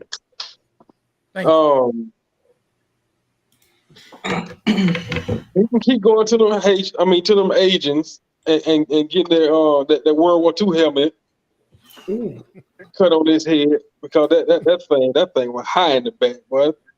That thing was high as a donkey boot. He had a little meat back there though. But as far as my biggest pet peeve is clients that want you to be inside their head. Okay, so I'm an illustrator, and I do logos. Reluctantly, I do logos. Reason why I say reluctantly is because they think, and I had to explain to one guy that there are various art forms of art. And just because I can draw doesn't mean that I can draw what you're looking for. He wanted a specific look, and I had to explain to him that's not my lane. So you're not gonna take an adult with a headache to a pediatrician. So if you want me to draw something, it has to be in my lane. It has to be in the lane that I'm an expert in. This I can venture out and do other things, but I'm more comfortable where I'm more experienced in. And then you have the people, like Sheffy said, you find somebody. Yeah, I will let somebody go and refer them to somebody else if they're getting on my nerves. And I had to start charging people for my headaches. So what I started doing was I would start in the conversation, I would start profiling. And I would determine what type of person, because I'm experienced now with dealing with clients, I would determine if they're going to be a headache or not. So if I see that you're going to be a headache from jump, and I haven't even put pencil to paper, nothing. Being the iPad, nothing. But if I see that you're going to be a problem moving forward, I'm going to charge you for that. I ain't gonna tell you. That's a problem unique to service-based businesses. Huh? We I said that's a can. problem that's unique to service-based businesses. It's one of the reasons why I avoid service-based business. Don't be a pain, and we won't have to charge you extra. Yeah. No, I'm a salesman. I'm gonna sell you some shit. I don't do service-based business. That's what I'm saying. I agree. If it was up to me, I'm gonna take your money either way, because again, I sell shit. Take the product, get out my face, give me your money. Oh no, You on the I other give you hand, money back. you on the other hand, you actually like provide a service. You got to talk to them throughout the entire time that you're providing this service. You see what I'm saying? Like I couldn't deal with it, bro. That's More why I power give to them you. I their got money back. serious respect for y'all. Service-based businesses, I got super respect. Whether you're an accountant, anything like that, I got mad respect for y'all. Seriously. Yeah, that's why. I mean, because I used to get frustrated, and I used to slam my tablet down. My wife be like, man, what's wrong with you? Like, now I explain. I'm cussing. Like, I ain't cussing at you. I'm just cussing because you nigga piss me off. But now I realize, okay, instead of getting frustrated and pissed off because people are gonna be people, I'm just gonna get charged for their. I'm just gonna get paid for their frustration. Right. You go pay for it. So I don't even do that no more. Huh?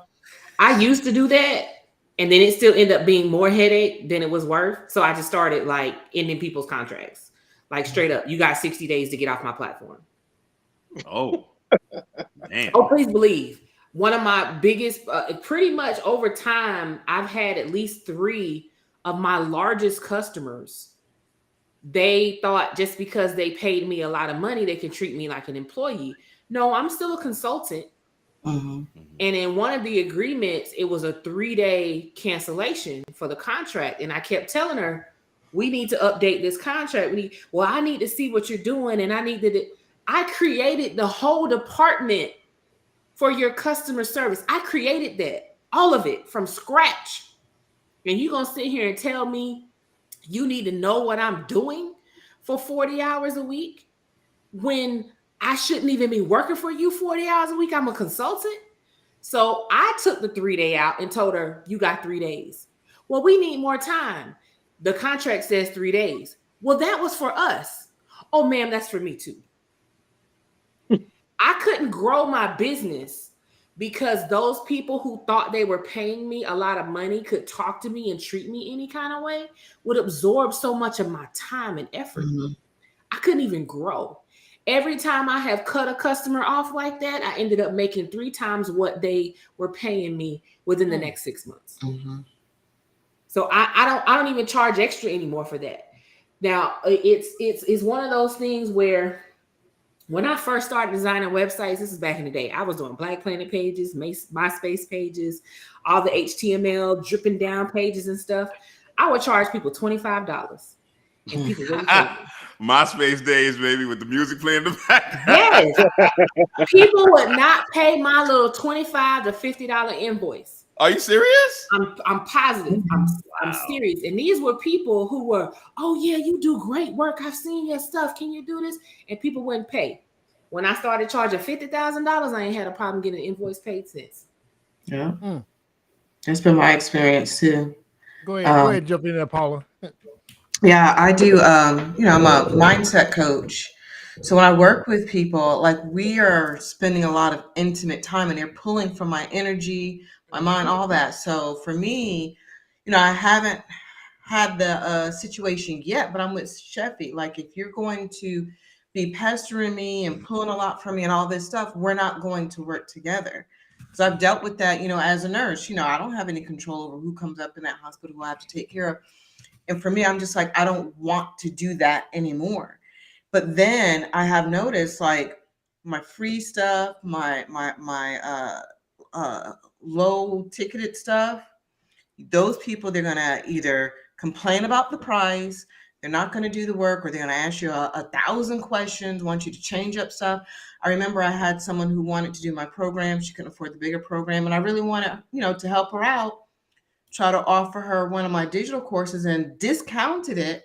She wanted that bad boy for free and got mad at me because I would not create something for her, even though I gave it to her for $40. And I'm just like, when I deal with the people who are willing to pay the higher prices, we don't have this problem at all. If anything, they're like my best clients because I know that they're going to show up, they're going to do the work. And one thing that I've learned in the coaching industry is people who pay attention. Now, so you have to like really look at that. And I know it's like some people are like, why is it so expensive? But I'm like, I'm giving you, first off, I've invested in myself. But number two, I need you to have the transformation I'm trying to give you, because when you're not showing up, you're not getting the result. Then when you start talking about me, you're going to be like, oh, well, I signed up, but it didn't work, even though you didn't do the work. So, it's a whole layered thing when it comes to that. That's very similar to insurance. I mean, not insurance. Therapy. When you got insurance, but then you got a copay along with it. Oh, you and your significant other. If you don't, y'all finna go. Y'all gonna do that homework, babe. We just dropped 150 on that little hour of conversation. We better do this homework because we got to get it right. You're absolutely right. When like you said, when people pay a price, they usually pay attention.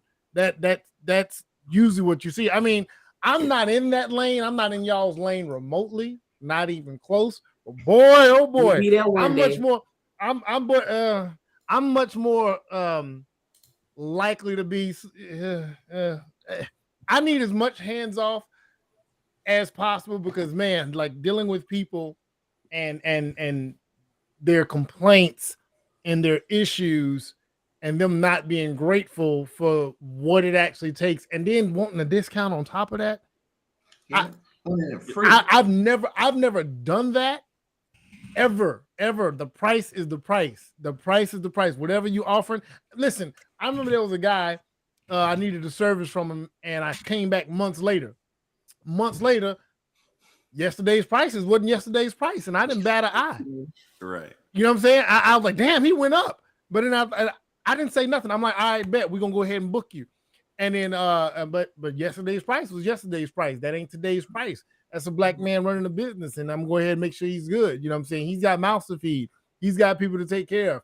He's not spending time with a significant other so he can handle this business. I consider all of that stuff, and I'm like, hey, man, as long as I'm going to get what I'm paying for, I'm not concerned with what I spent. Because like Sheffy said, if I could do it myself, I probably would do it myself. The fact that I'm hiring somebody says I need to go ahead and get him this bag. That's just the way it is.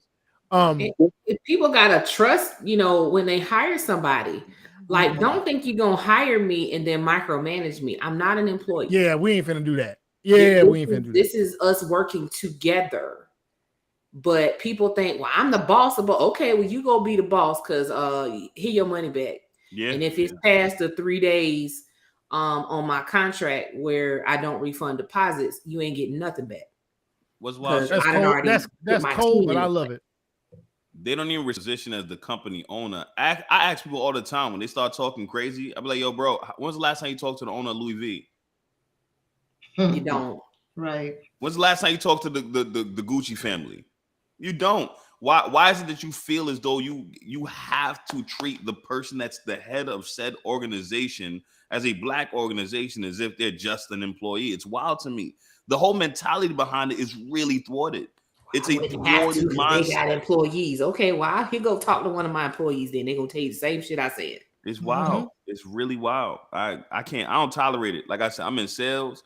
I don't got time for the bullshit because I don't have to sit and listen to somebody's complaints. What's in my bottle just what's in my bottle. If you don't like it, buy something else, nigga. I don't got to sit here and talk to you.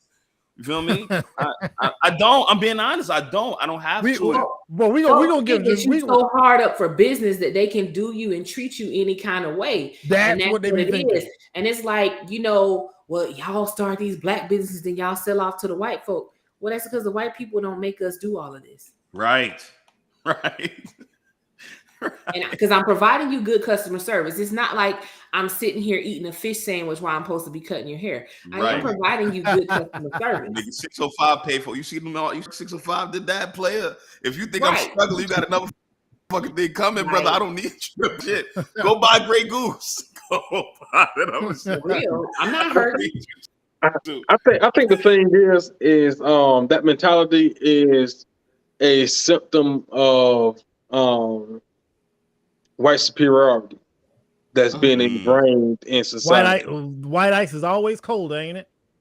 Yeah, man. It's that mentality that a lot of black people have. The reason why they don't go, the reason why they don't hold white businesses, Asian businesses, Indians to the same standard as they do black businesses is because they feel like those people, my theory, they feel like those people are elevated above them, so they can't speak up to those people. But because you're black, you're a nigga like me, we are speaking, you know what I'm saying? I can speak at you. You know what I'm saying? Right. I ain't So I think it's that whole mental conditioning, social engineering. Yeah. That they won't take all that Bravo and machoism to a white business because it was we were conditioned to accept what they give us and be grateful for it. Right. And then they'll say some foolishness like, well, how you firing clients? The white businesses don't do that. Who you think taught me that? Right. That's what taught me. Who you think taught me that? I mean, like, even when I used to do coaching, because I'm a certified life coach, I think I did it for 2 months and I was like, nah, I'm good. I don't want to do this.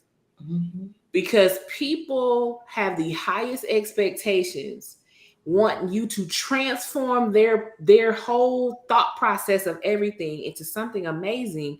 And then when you make the littlest requirement of them, oh, you asking too much. Yeah.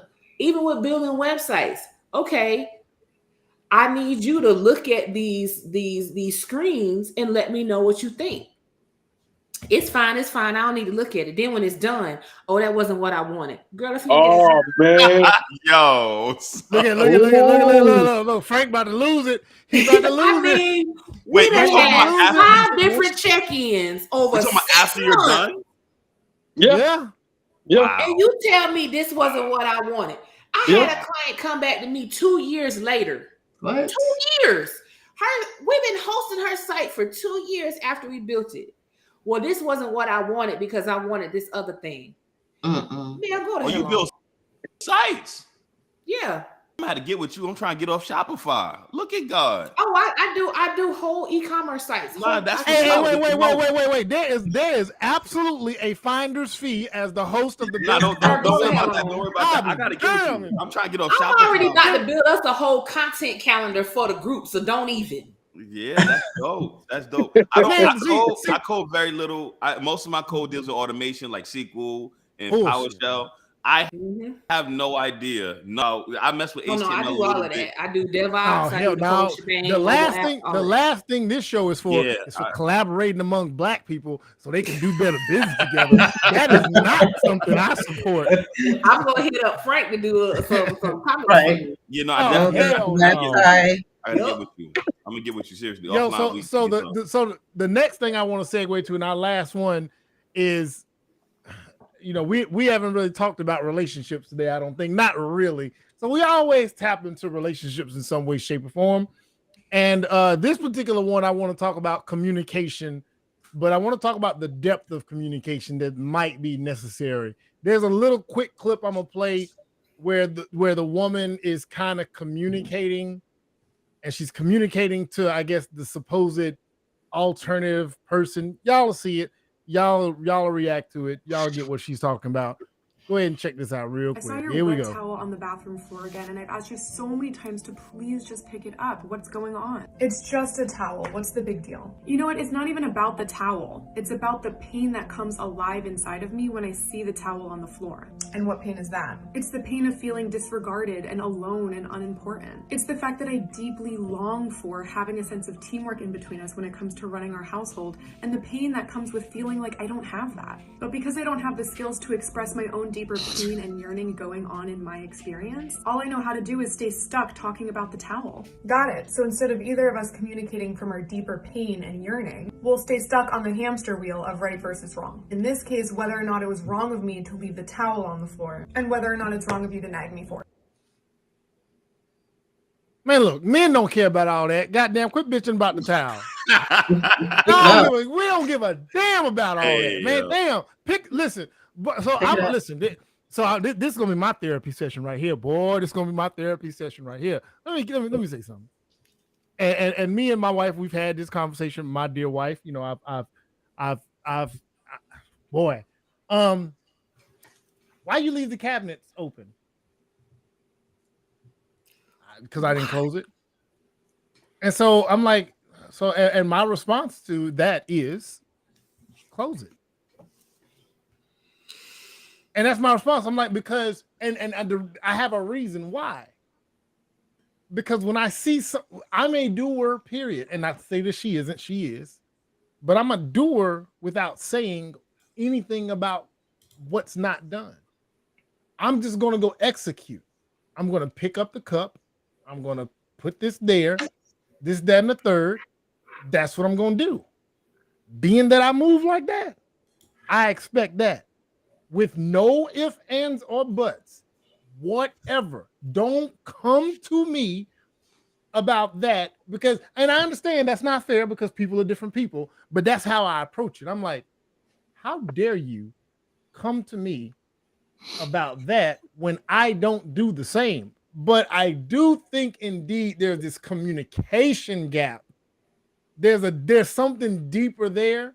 It's not just about the cabinet door being shut or the towel being picked up or the toilet paper being put on the roll. It's something deeper there. And I kind of want Harlow to jump in there first on this particular one, because are we as men just missing something? Not that I'm going to care. I just want to know.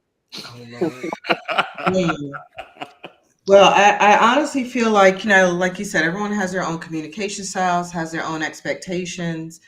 And you know, I look at the interaction between my daughters when they're having their moments, and then I remember the interactions I had with my ex-husband and everything. And I feel like sometimes there's a power play that comes in. Sometimes it's small, sometimes it's big. Sometimes there's ego that plays a role. So I'll just use my daughters for an example. You know, two little strong personalities up in here. Hey, can you do this? Sure. And then something goes flying across the room. It was a very simple ask. She didn't ask sideways, but it's a bit of a control thing. And even sometimes it's even a grudge that's there from what you did to me 3 weeks ago. So there's a layered thing when it comes to the interactions.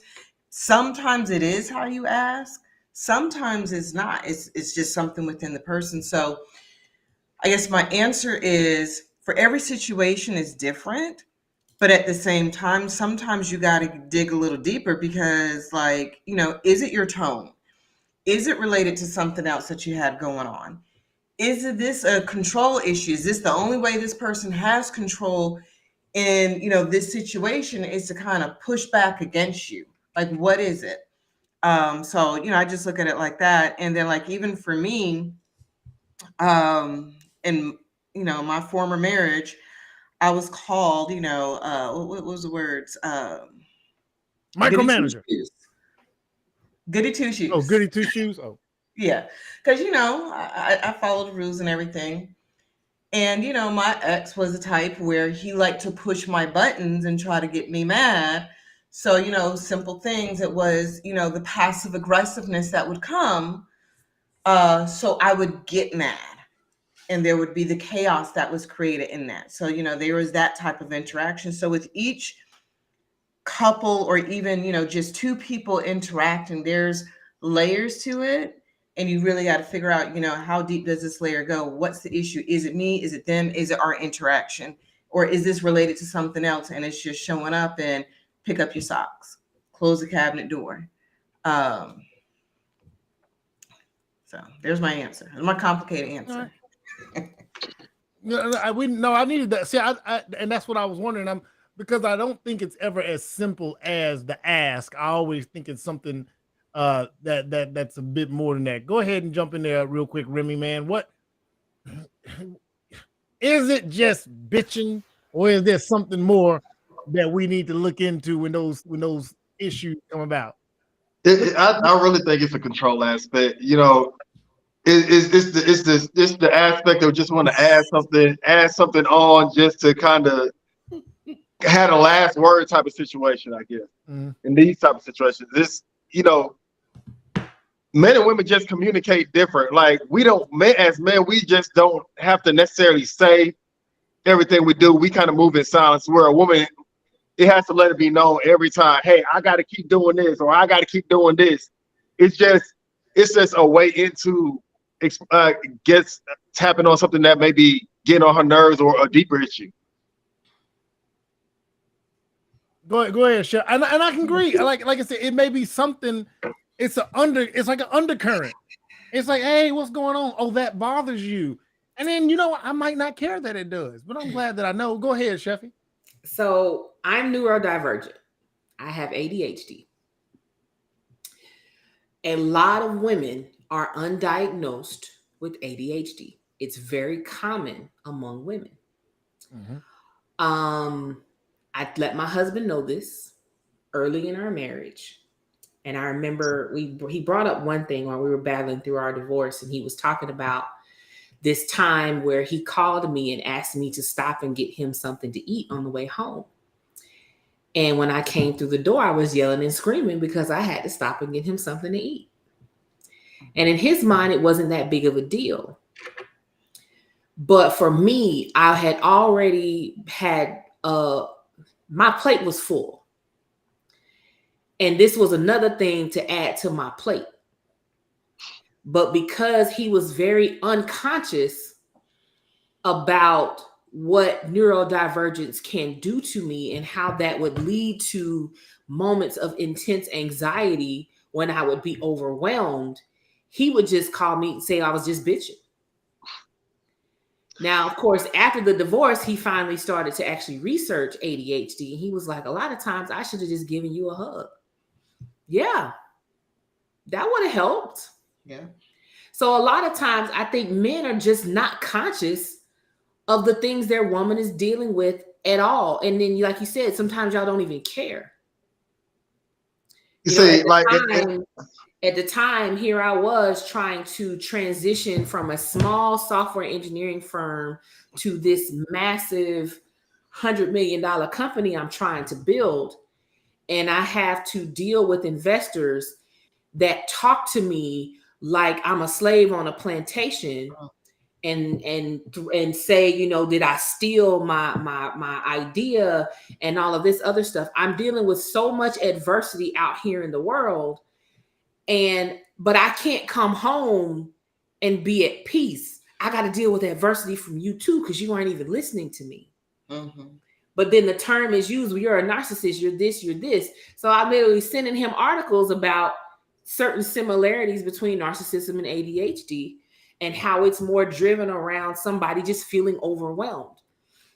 So a lot of things like that will come into play between us where, like, for him, he was like, well, when you stopped doing domestic things around the house, that contributed to my depression.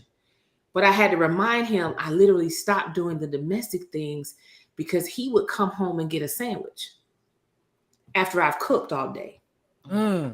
Or, you know, I've decorated the house really nicely. And instead of you putting potpourri in the bowl, you throw your keys and your change in there, like just disrespecting the decor. But then when I stopped doing it, I contributed to your depression.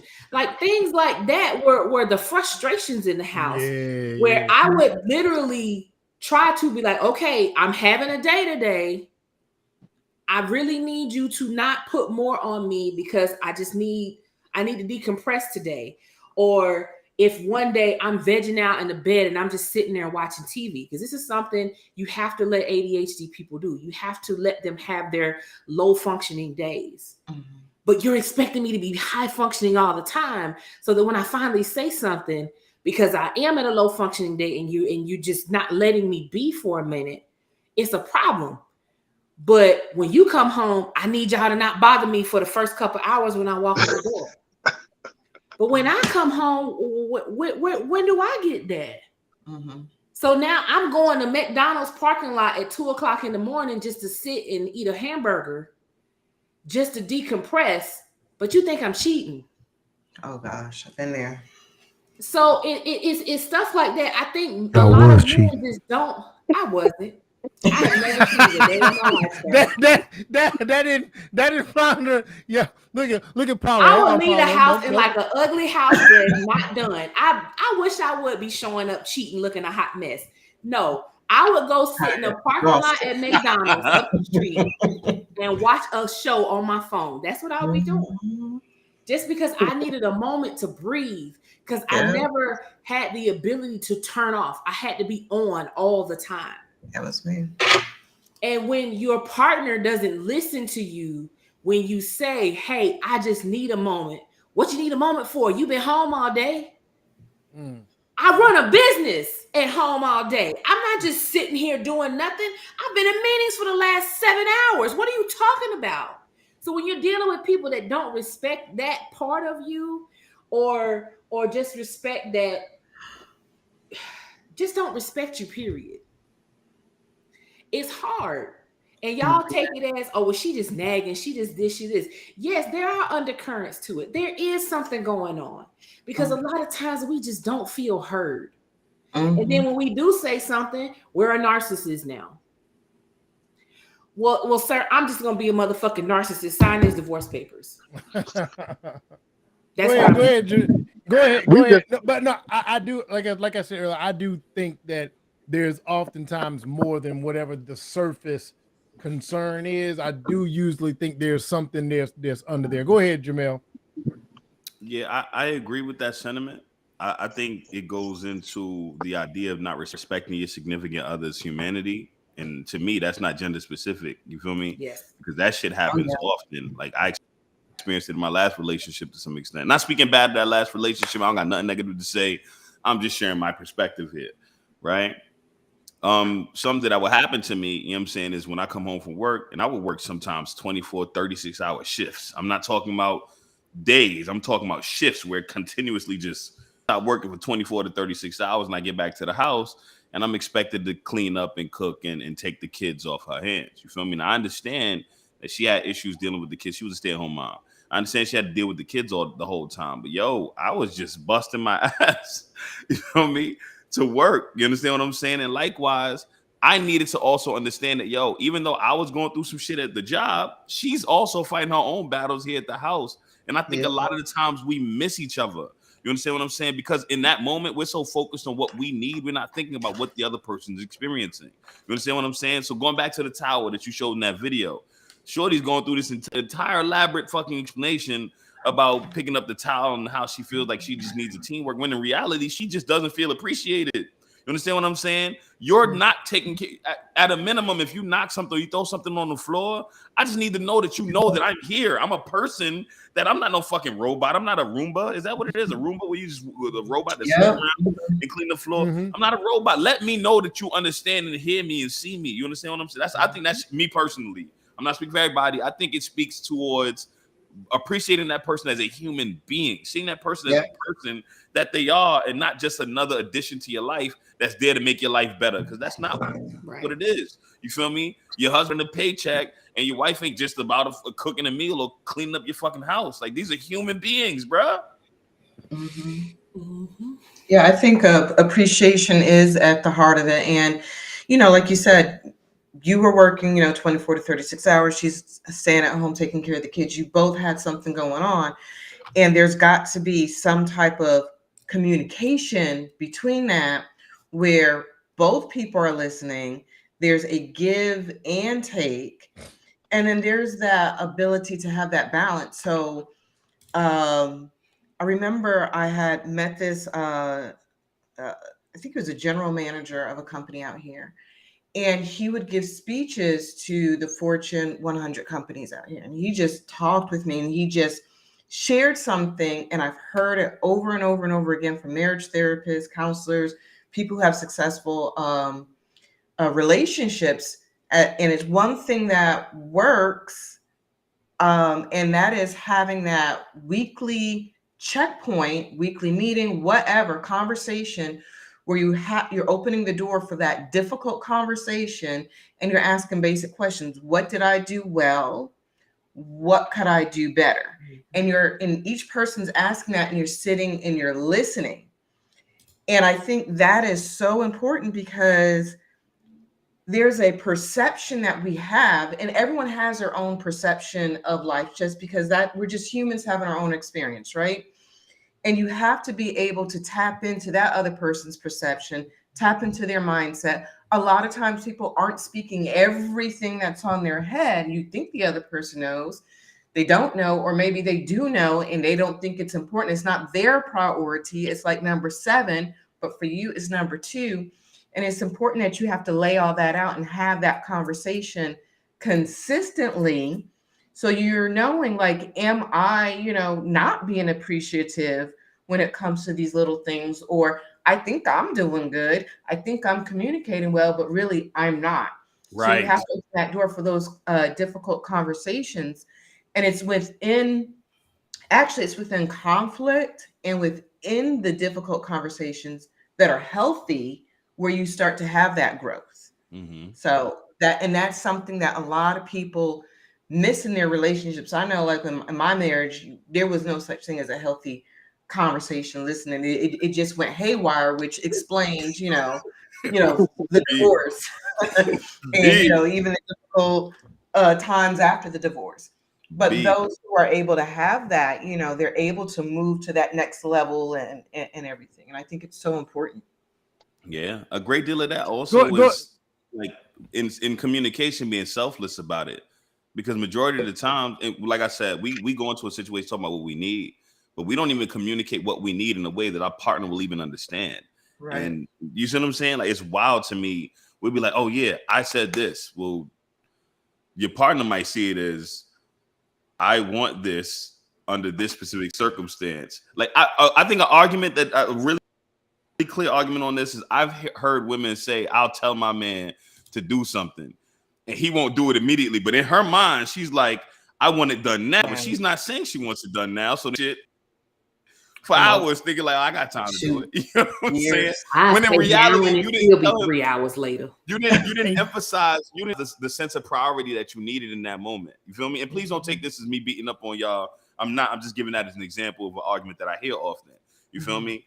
Like, women will be like, oh yeah, I need it done now. And the guy just say, well, she don't even say I need this done. He'll be like, all right. In his mind, I'm like, I'll get to it later. Because whatever he's doing at that time is more important than doing that right then and there. And because she didn't make it more important than what it is that he's doing, he doesn't see it as more important than what it is that he's doing. You see what I'm saying? What about the times you actually do and they still don't? Like, oh, I mean, that's boys different. Right together before the birthday party that's happening in 3 hours. That's different. Now that's just being inconsiderate, in my opinion. That's just that's just being if you emphasize the level of priority to the situation, then he's just being inconsiderate, in my opinion. You definitely have I gotta give men you have individuals that like really just don't care. Like, Jamel speaks to, just respecting another person's humanity.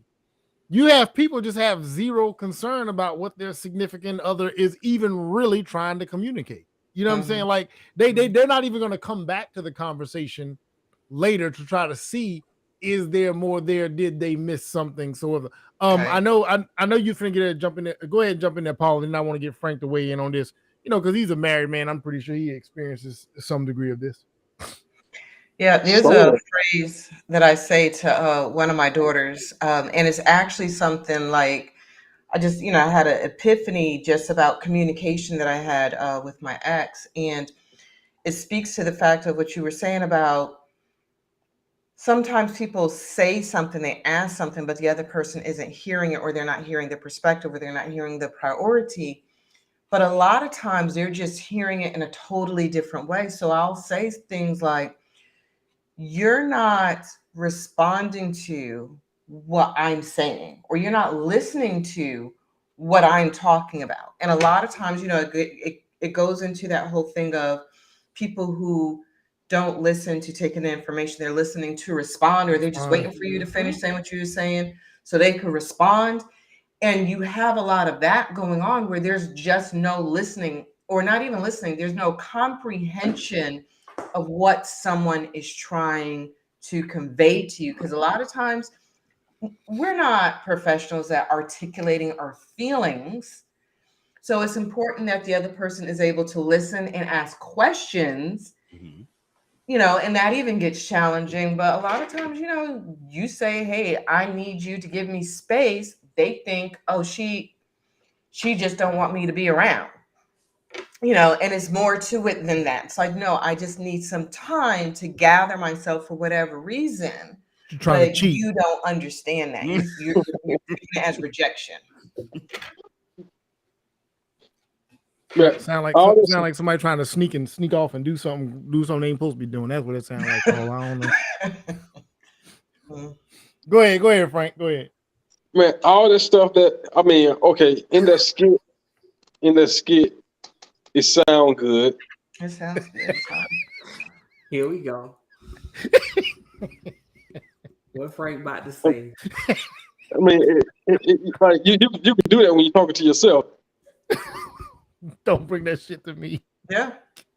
But in the moment, you're not processing all that to deliver it. And you're definitely not going to deliver it in that tone if you are pushed to the point to where you feel like you got to address this issue. Because a lot of times, as people, we address issues not when it first happened, but when it becomes a pattern. When it first happened, it can be, I'll give you the benefit of the doubt. It's happened the second time, okay, maybe you just forgot. The third time, okay, we got a pattern now. But by that time, it done built up because you're thinking about the first and the second time you let it slide. So now it's like, I got to attack it. Yes. Yep. So you ain't finna sit there and like, well, I just feel like I'm not seen, and I just need you to consider my feelings about the child. You ain't about to say it like that. Say, nigga, I'm telling you, the goddamn towel on the floor. Every time I walk past the floor, this towel is laying right here. I told you one. Don't say it like that. Don't say it like that. That's how it's gonna come Don't out. say it like that. That's how it's gonna come out. Yeah. Oh, I mean that's reality.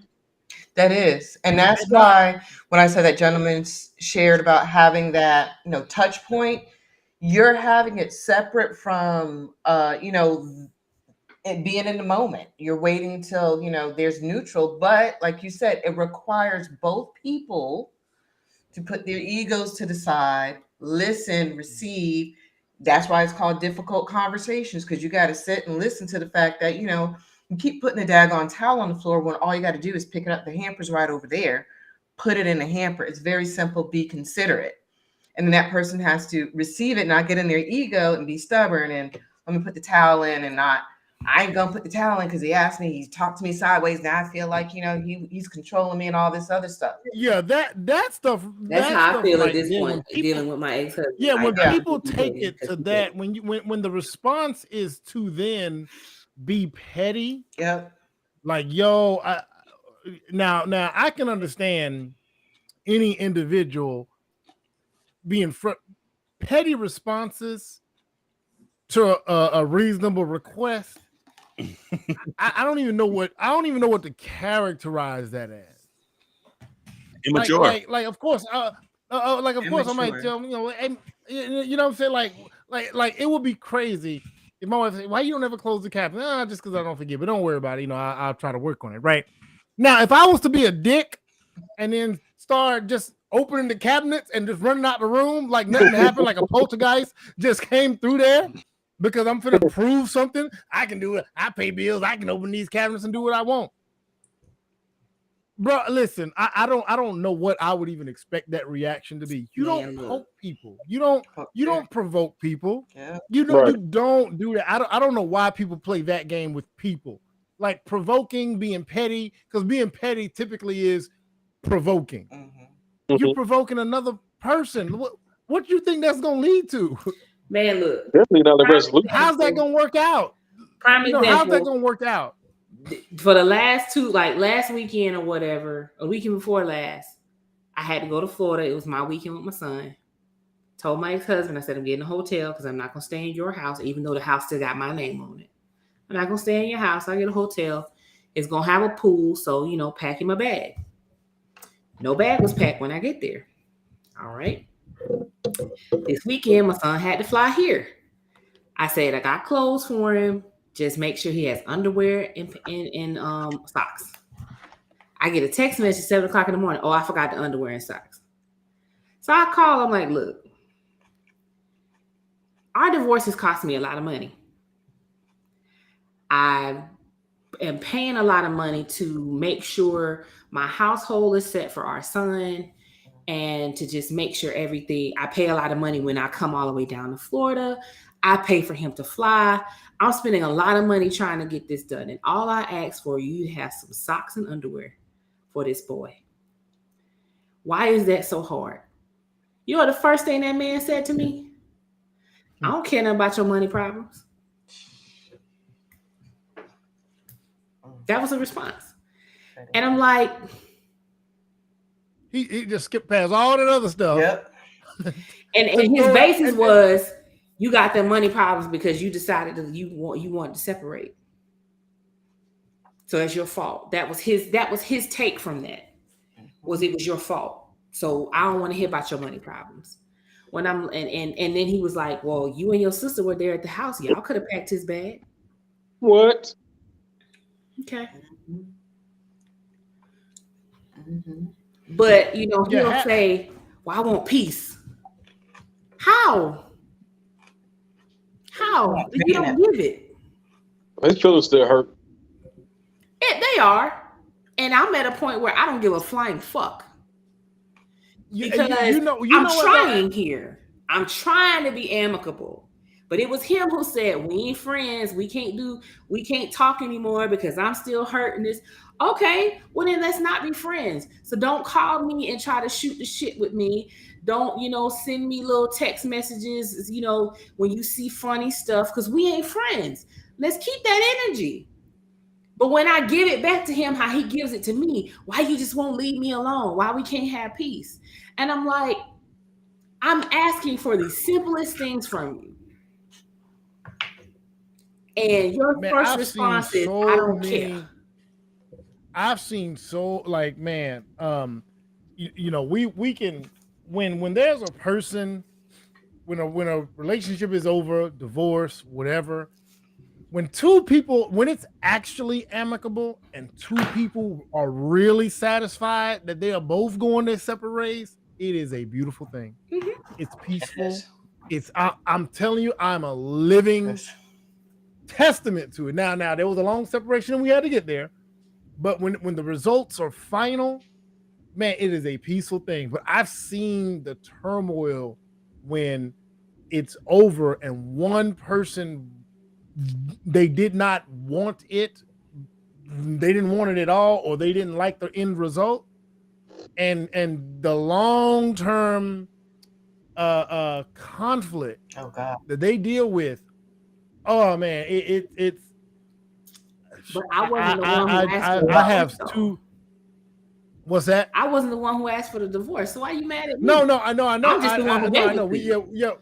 Yeah, you know what I'm saying? Like, but again, you think that's what you want, and if that's not what you want, but then you get what you asked for, and it's like, wait, that ain't what I wanted. It's I've seen that with men, that men and women both, that the divorce is final, and then they look back at the situation like, okay, what I really wanted was this outcome.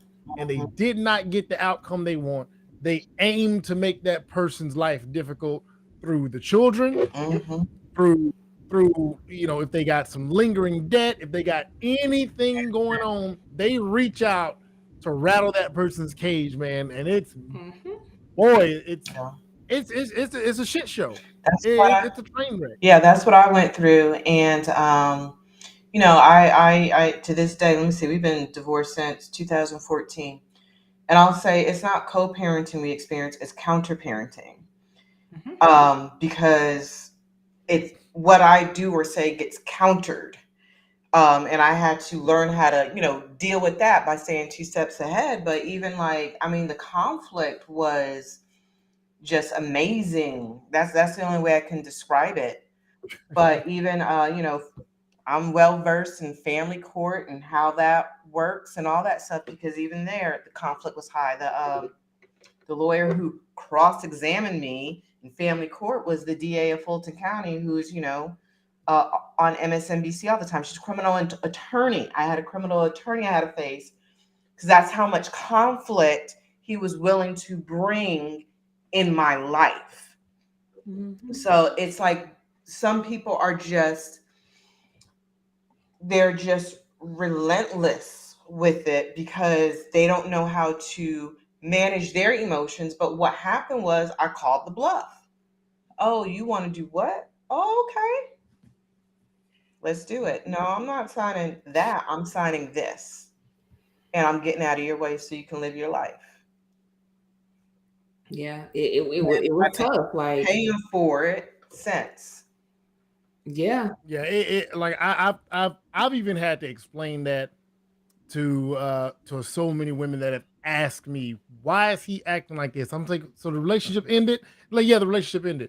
I'm like, and it's the afterwards I'm saying, well, whose decision was it to end the relationship? Oh, well, it was mine because of XYZ. I said, oh, okay, he wasn't ready for that relationship to be over. I'm like, you're gonna go through this for a while. Just go ahead and get your raincoat. Go ahead and get your umbrella. Just because this is about to be a storm. And the same thing for guys. I'm like, man, I have friends. I have a very close friend that's dealing with, and every step of the way, I've been like, all right, get prepared because it's coming. All right, get prepared again. It's not over. Nope, keep on getting. It's not over, bro. You're gonna deal with this all the way in because that's not what she wants. But and I know like as far as the depth of communication that people need to have in relationships, I do believe to a degree that if people get to the undercurrent of what's going on, a lot of this can be avoided. Like what Paula said is true, and our relationship therapist told us the same thing. Those periodic checks really make a difference when y'all just check in on each other to see how it's going. Like, hey, hey, what's that? How's it going? Hey, how you feeling? But you hey, also are have we doing to care. okay? That's you got to give a damn. Yeah, if somebody don't give a damn, it's not gonna work. Or you have to want better and know that in order to have better, you've got to do better. It's not a finger pointing thing of I need you to change to accommodate me and my toxic comfort zone. Right. Yeah, like if one thing that was big between us was therapy. And he's like, well, you need therapy, blah, blah, blah, blah, blah, blah, blah. Okay. I went out a week later and got therapy. And I'm still with my same therapist. And, for us, it was like, okay, well, I need you to do the same. I don't need no therapy. Oh. Okay. That's not the way that works. Yeah. I don't understand. Like, I know that I am not without my issues, and I know that I can be hell on wheels when I want to be. But there's a line for talking about me personally. There's a line that I try not to cross, and I've been pretty good at not crossing the line. But when I hear other people stories about the guys that they deal with, a lot of times I be in disbelief. Like, how are you able to conjure up that much dislike for somebody that you once claimed that you love enough to commit your life to that person. It's like it's mind baffling to me to how you can treat someone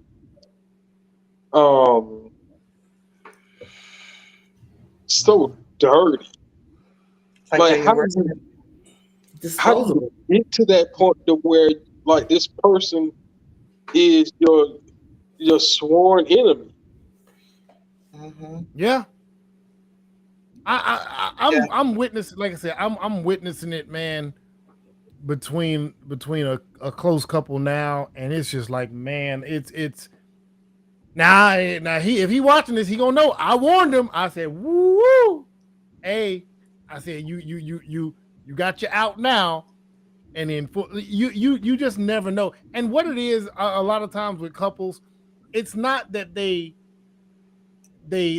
had this love for a person and then they become this sworn enemy. They have some deep underlying stuff that they refuse to ever address. Yeah. And like Chef was saying, she went to get the therapy and she said, I need you to do the same. You know, there's a very good chance that if he did the same thing, some stuff would have been unearthed about him that he would have realized that they could have met together and said, hey, I know we would. It's like when a couple says, you know, we need some relationship therapy. When one of the two says we need to get some marital counseling, and the other person says, well, you can go to counseling. I don't need to go. That's not gonna work. It's not. I don't understand that. Fail. That's going to flame. What it is. So this is what I do. I help people, you know, heal from relationship trauma. And a lot of it, like you said, it comes from before they even entered into that relationship. And a lot of times it comes from deeper issues from childhood, you know, generational trauma, whatever. And what happens is, just as an individual who's dealing with a lot of unresolved trauma, who's gotten into the habit of projecting and blaming other people and playing the victim, if they went to therapy and actually did the work that is required of them, it requires them to be accountable. It requires them to get uncomfortable. It requires them to admit that they have to change. And with them admitting they have to change, for some reason in their head, they think something's wrong with them and that's too much for them. So it's easier to point the finger, project on people, and do everything else. So they're entering into the relationship with that already within them.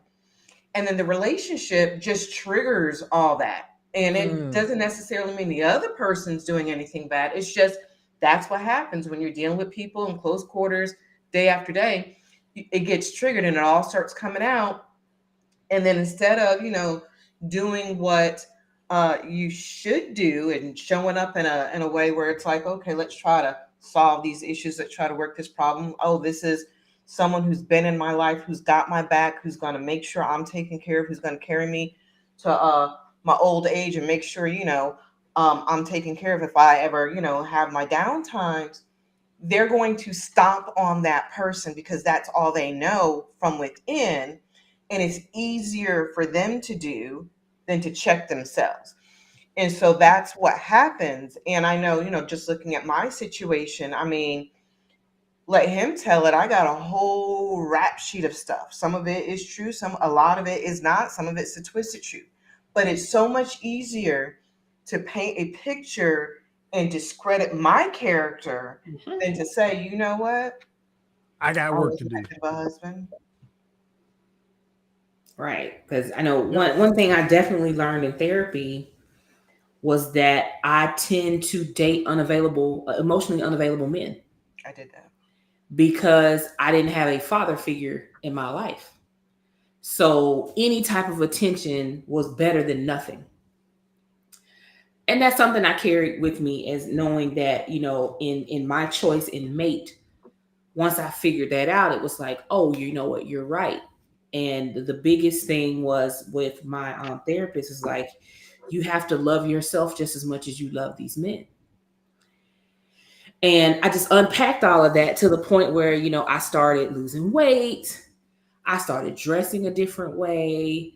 I just started loving on me. I started dating myself. It would be nothing for me to go sit in a restaurant and just have dinner by myself. And I would tell him, hey, it feels good to feel good. It does feel good. Can you get on board with me? Well, ain't nothing wrong with me. Don't want to admit You know, it. stuff like that. So see, then it was like, well, you was probably out here already cheating on me because you had started changing who you were. And people were seeing you post on Facebook and things like that. And it's like, I started loving myself. What is wrong with that? Don't do that, my will.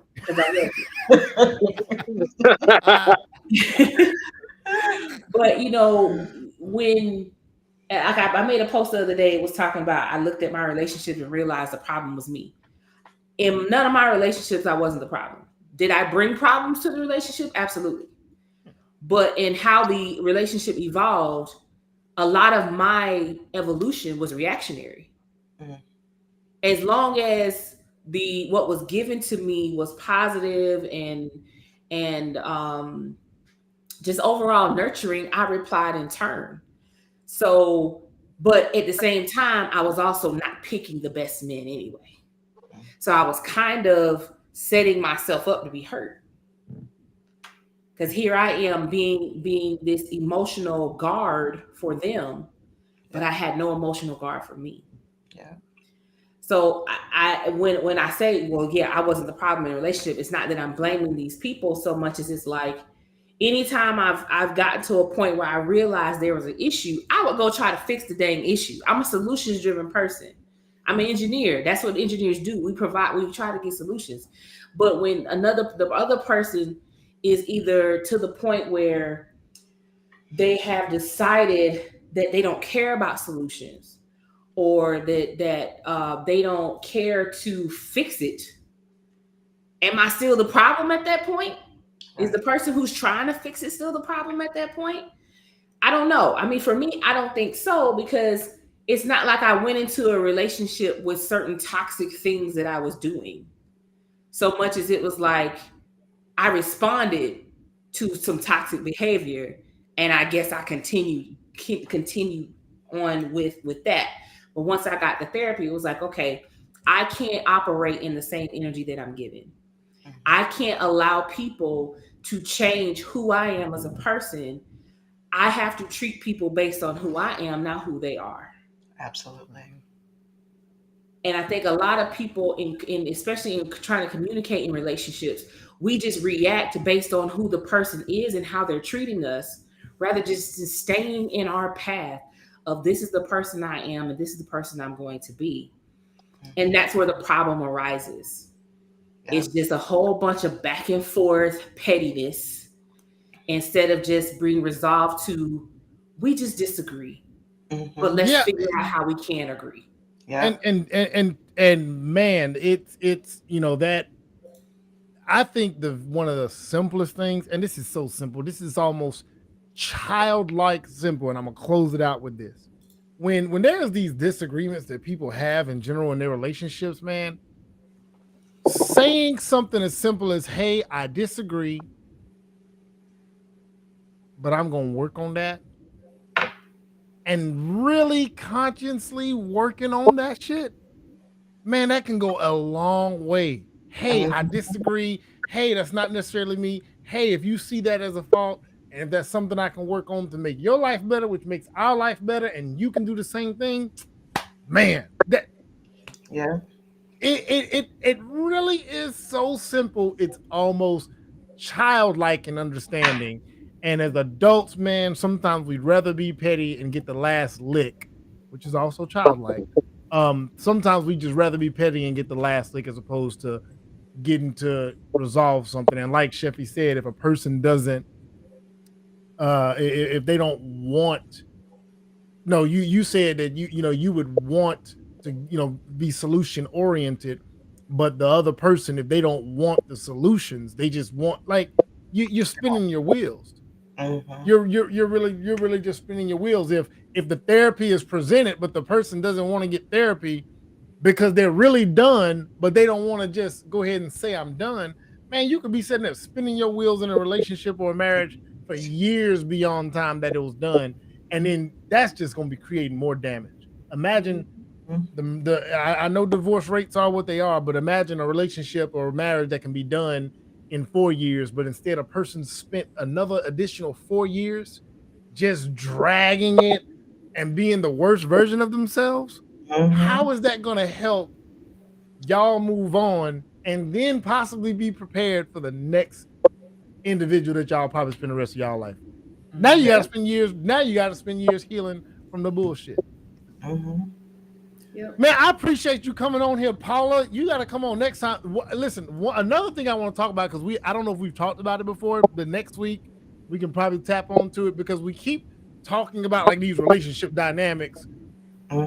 You know, when you're with the wrong person or the wrong type. I think on both sides we probably need to tackle choosing the right person. Like, I know everybody's talking about choose better. How? Yeah, that's what I want to know, damn it. I'll tell you how. Well, you gonna be back next week to tell us? Yeah, I can come back next week. I'm on a break from my other show. So yeah, hey, so you cheating on us? You cheating on your show with this show? Yeah, we on a break right now, so you know. So breaks around here. Yeah, we gonna get over here, mess around and have a break, baby, and then you ruin that whole relationship over there. Yeah, girl, that's what we do. I appreciate you though, definitely, for showing up. You know, this is episode 21, y'all. We've been in this thing for 21. 21. Shit, we legal. We legal. We can go buy some alcohol now with 21. Absolutely. Wait till the insurance go down. At 25. Right, thank you for having me. Have a good night. Yeah, no problem. All right. Bye.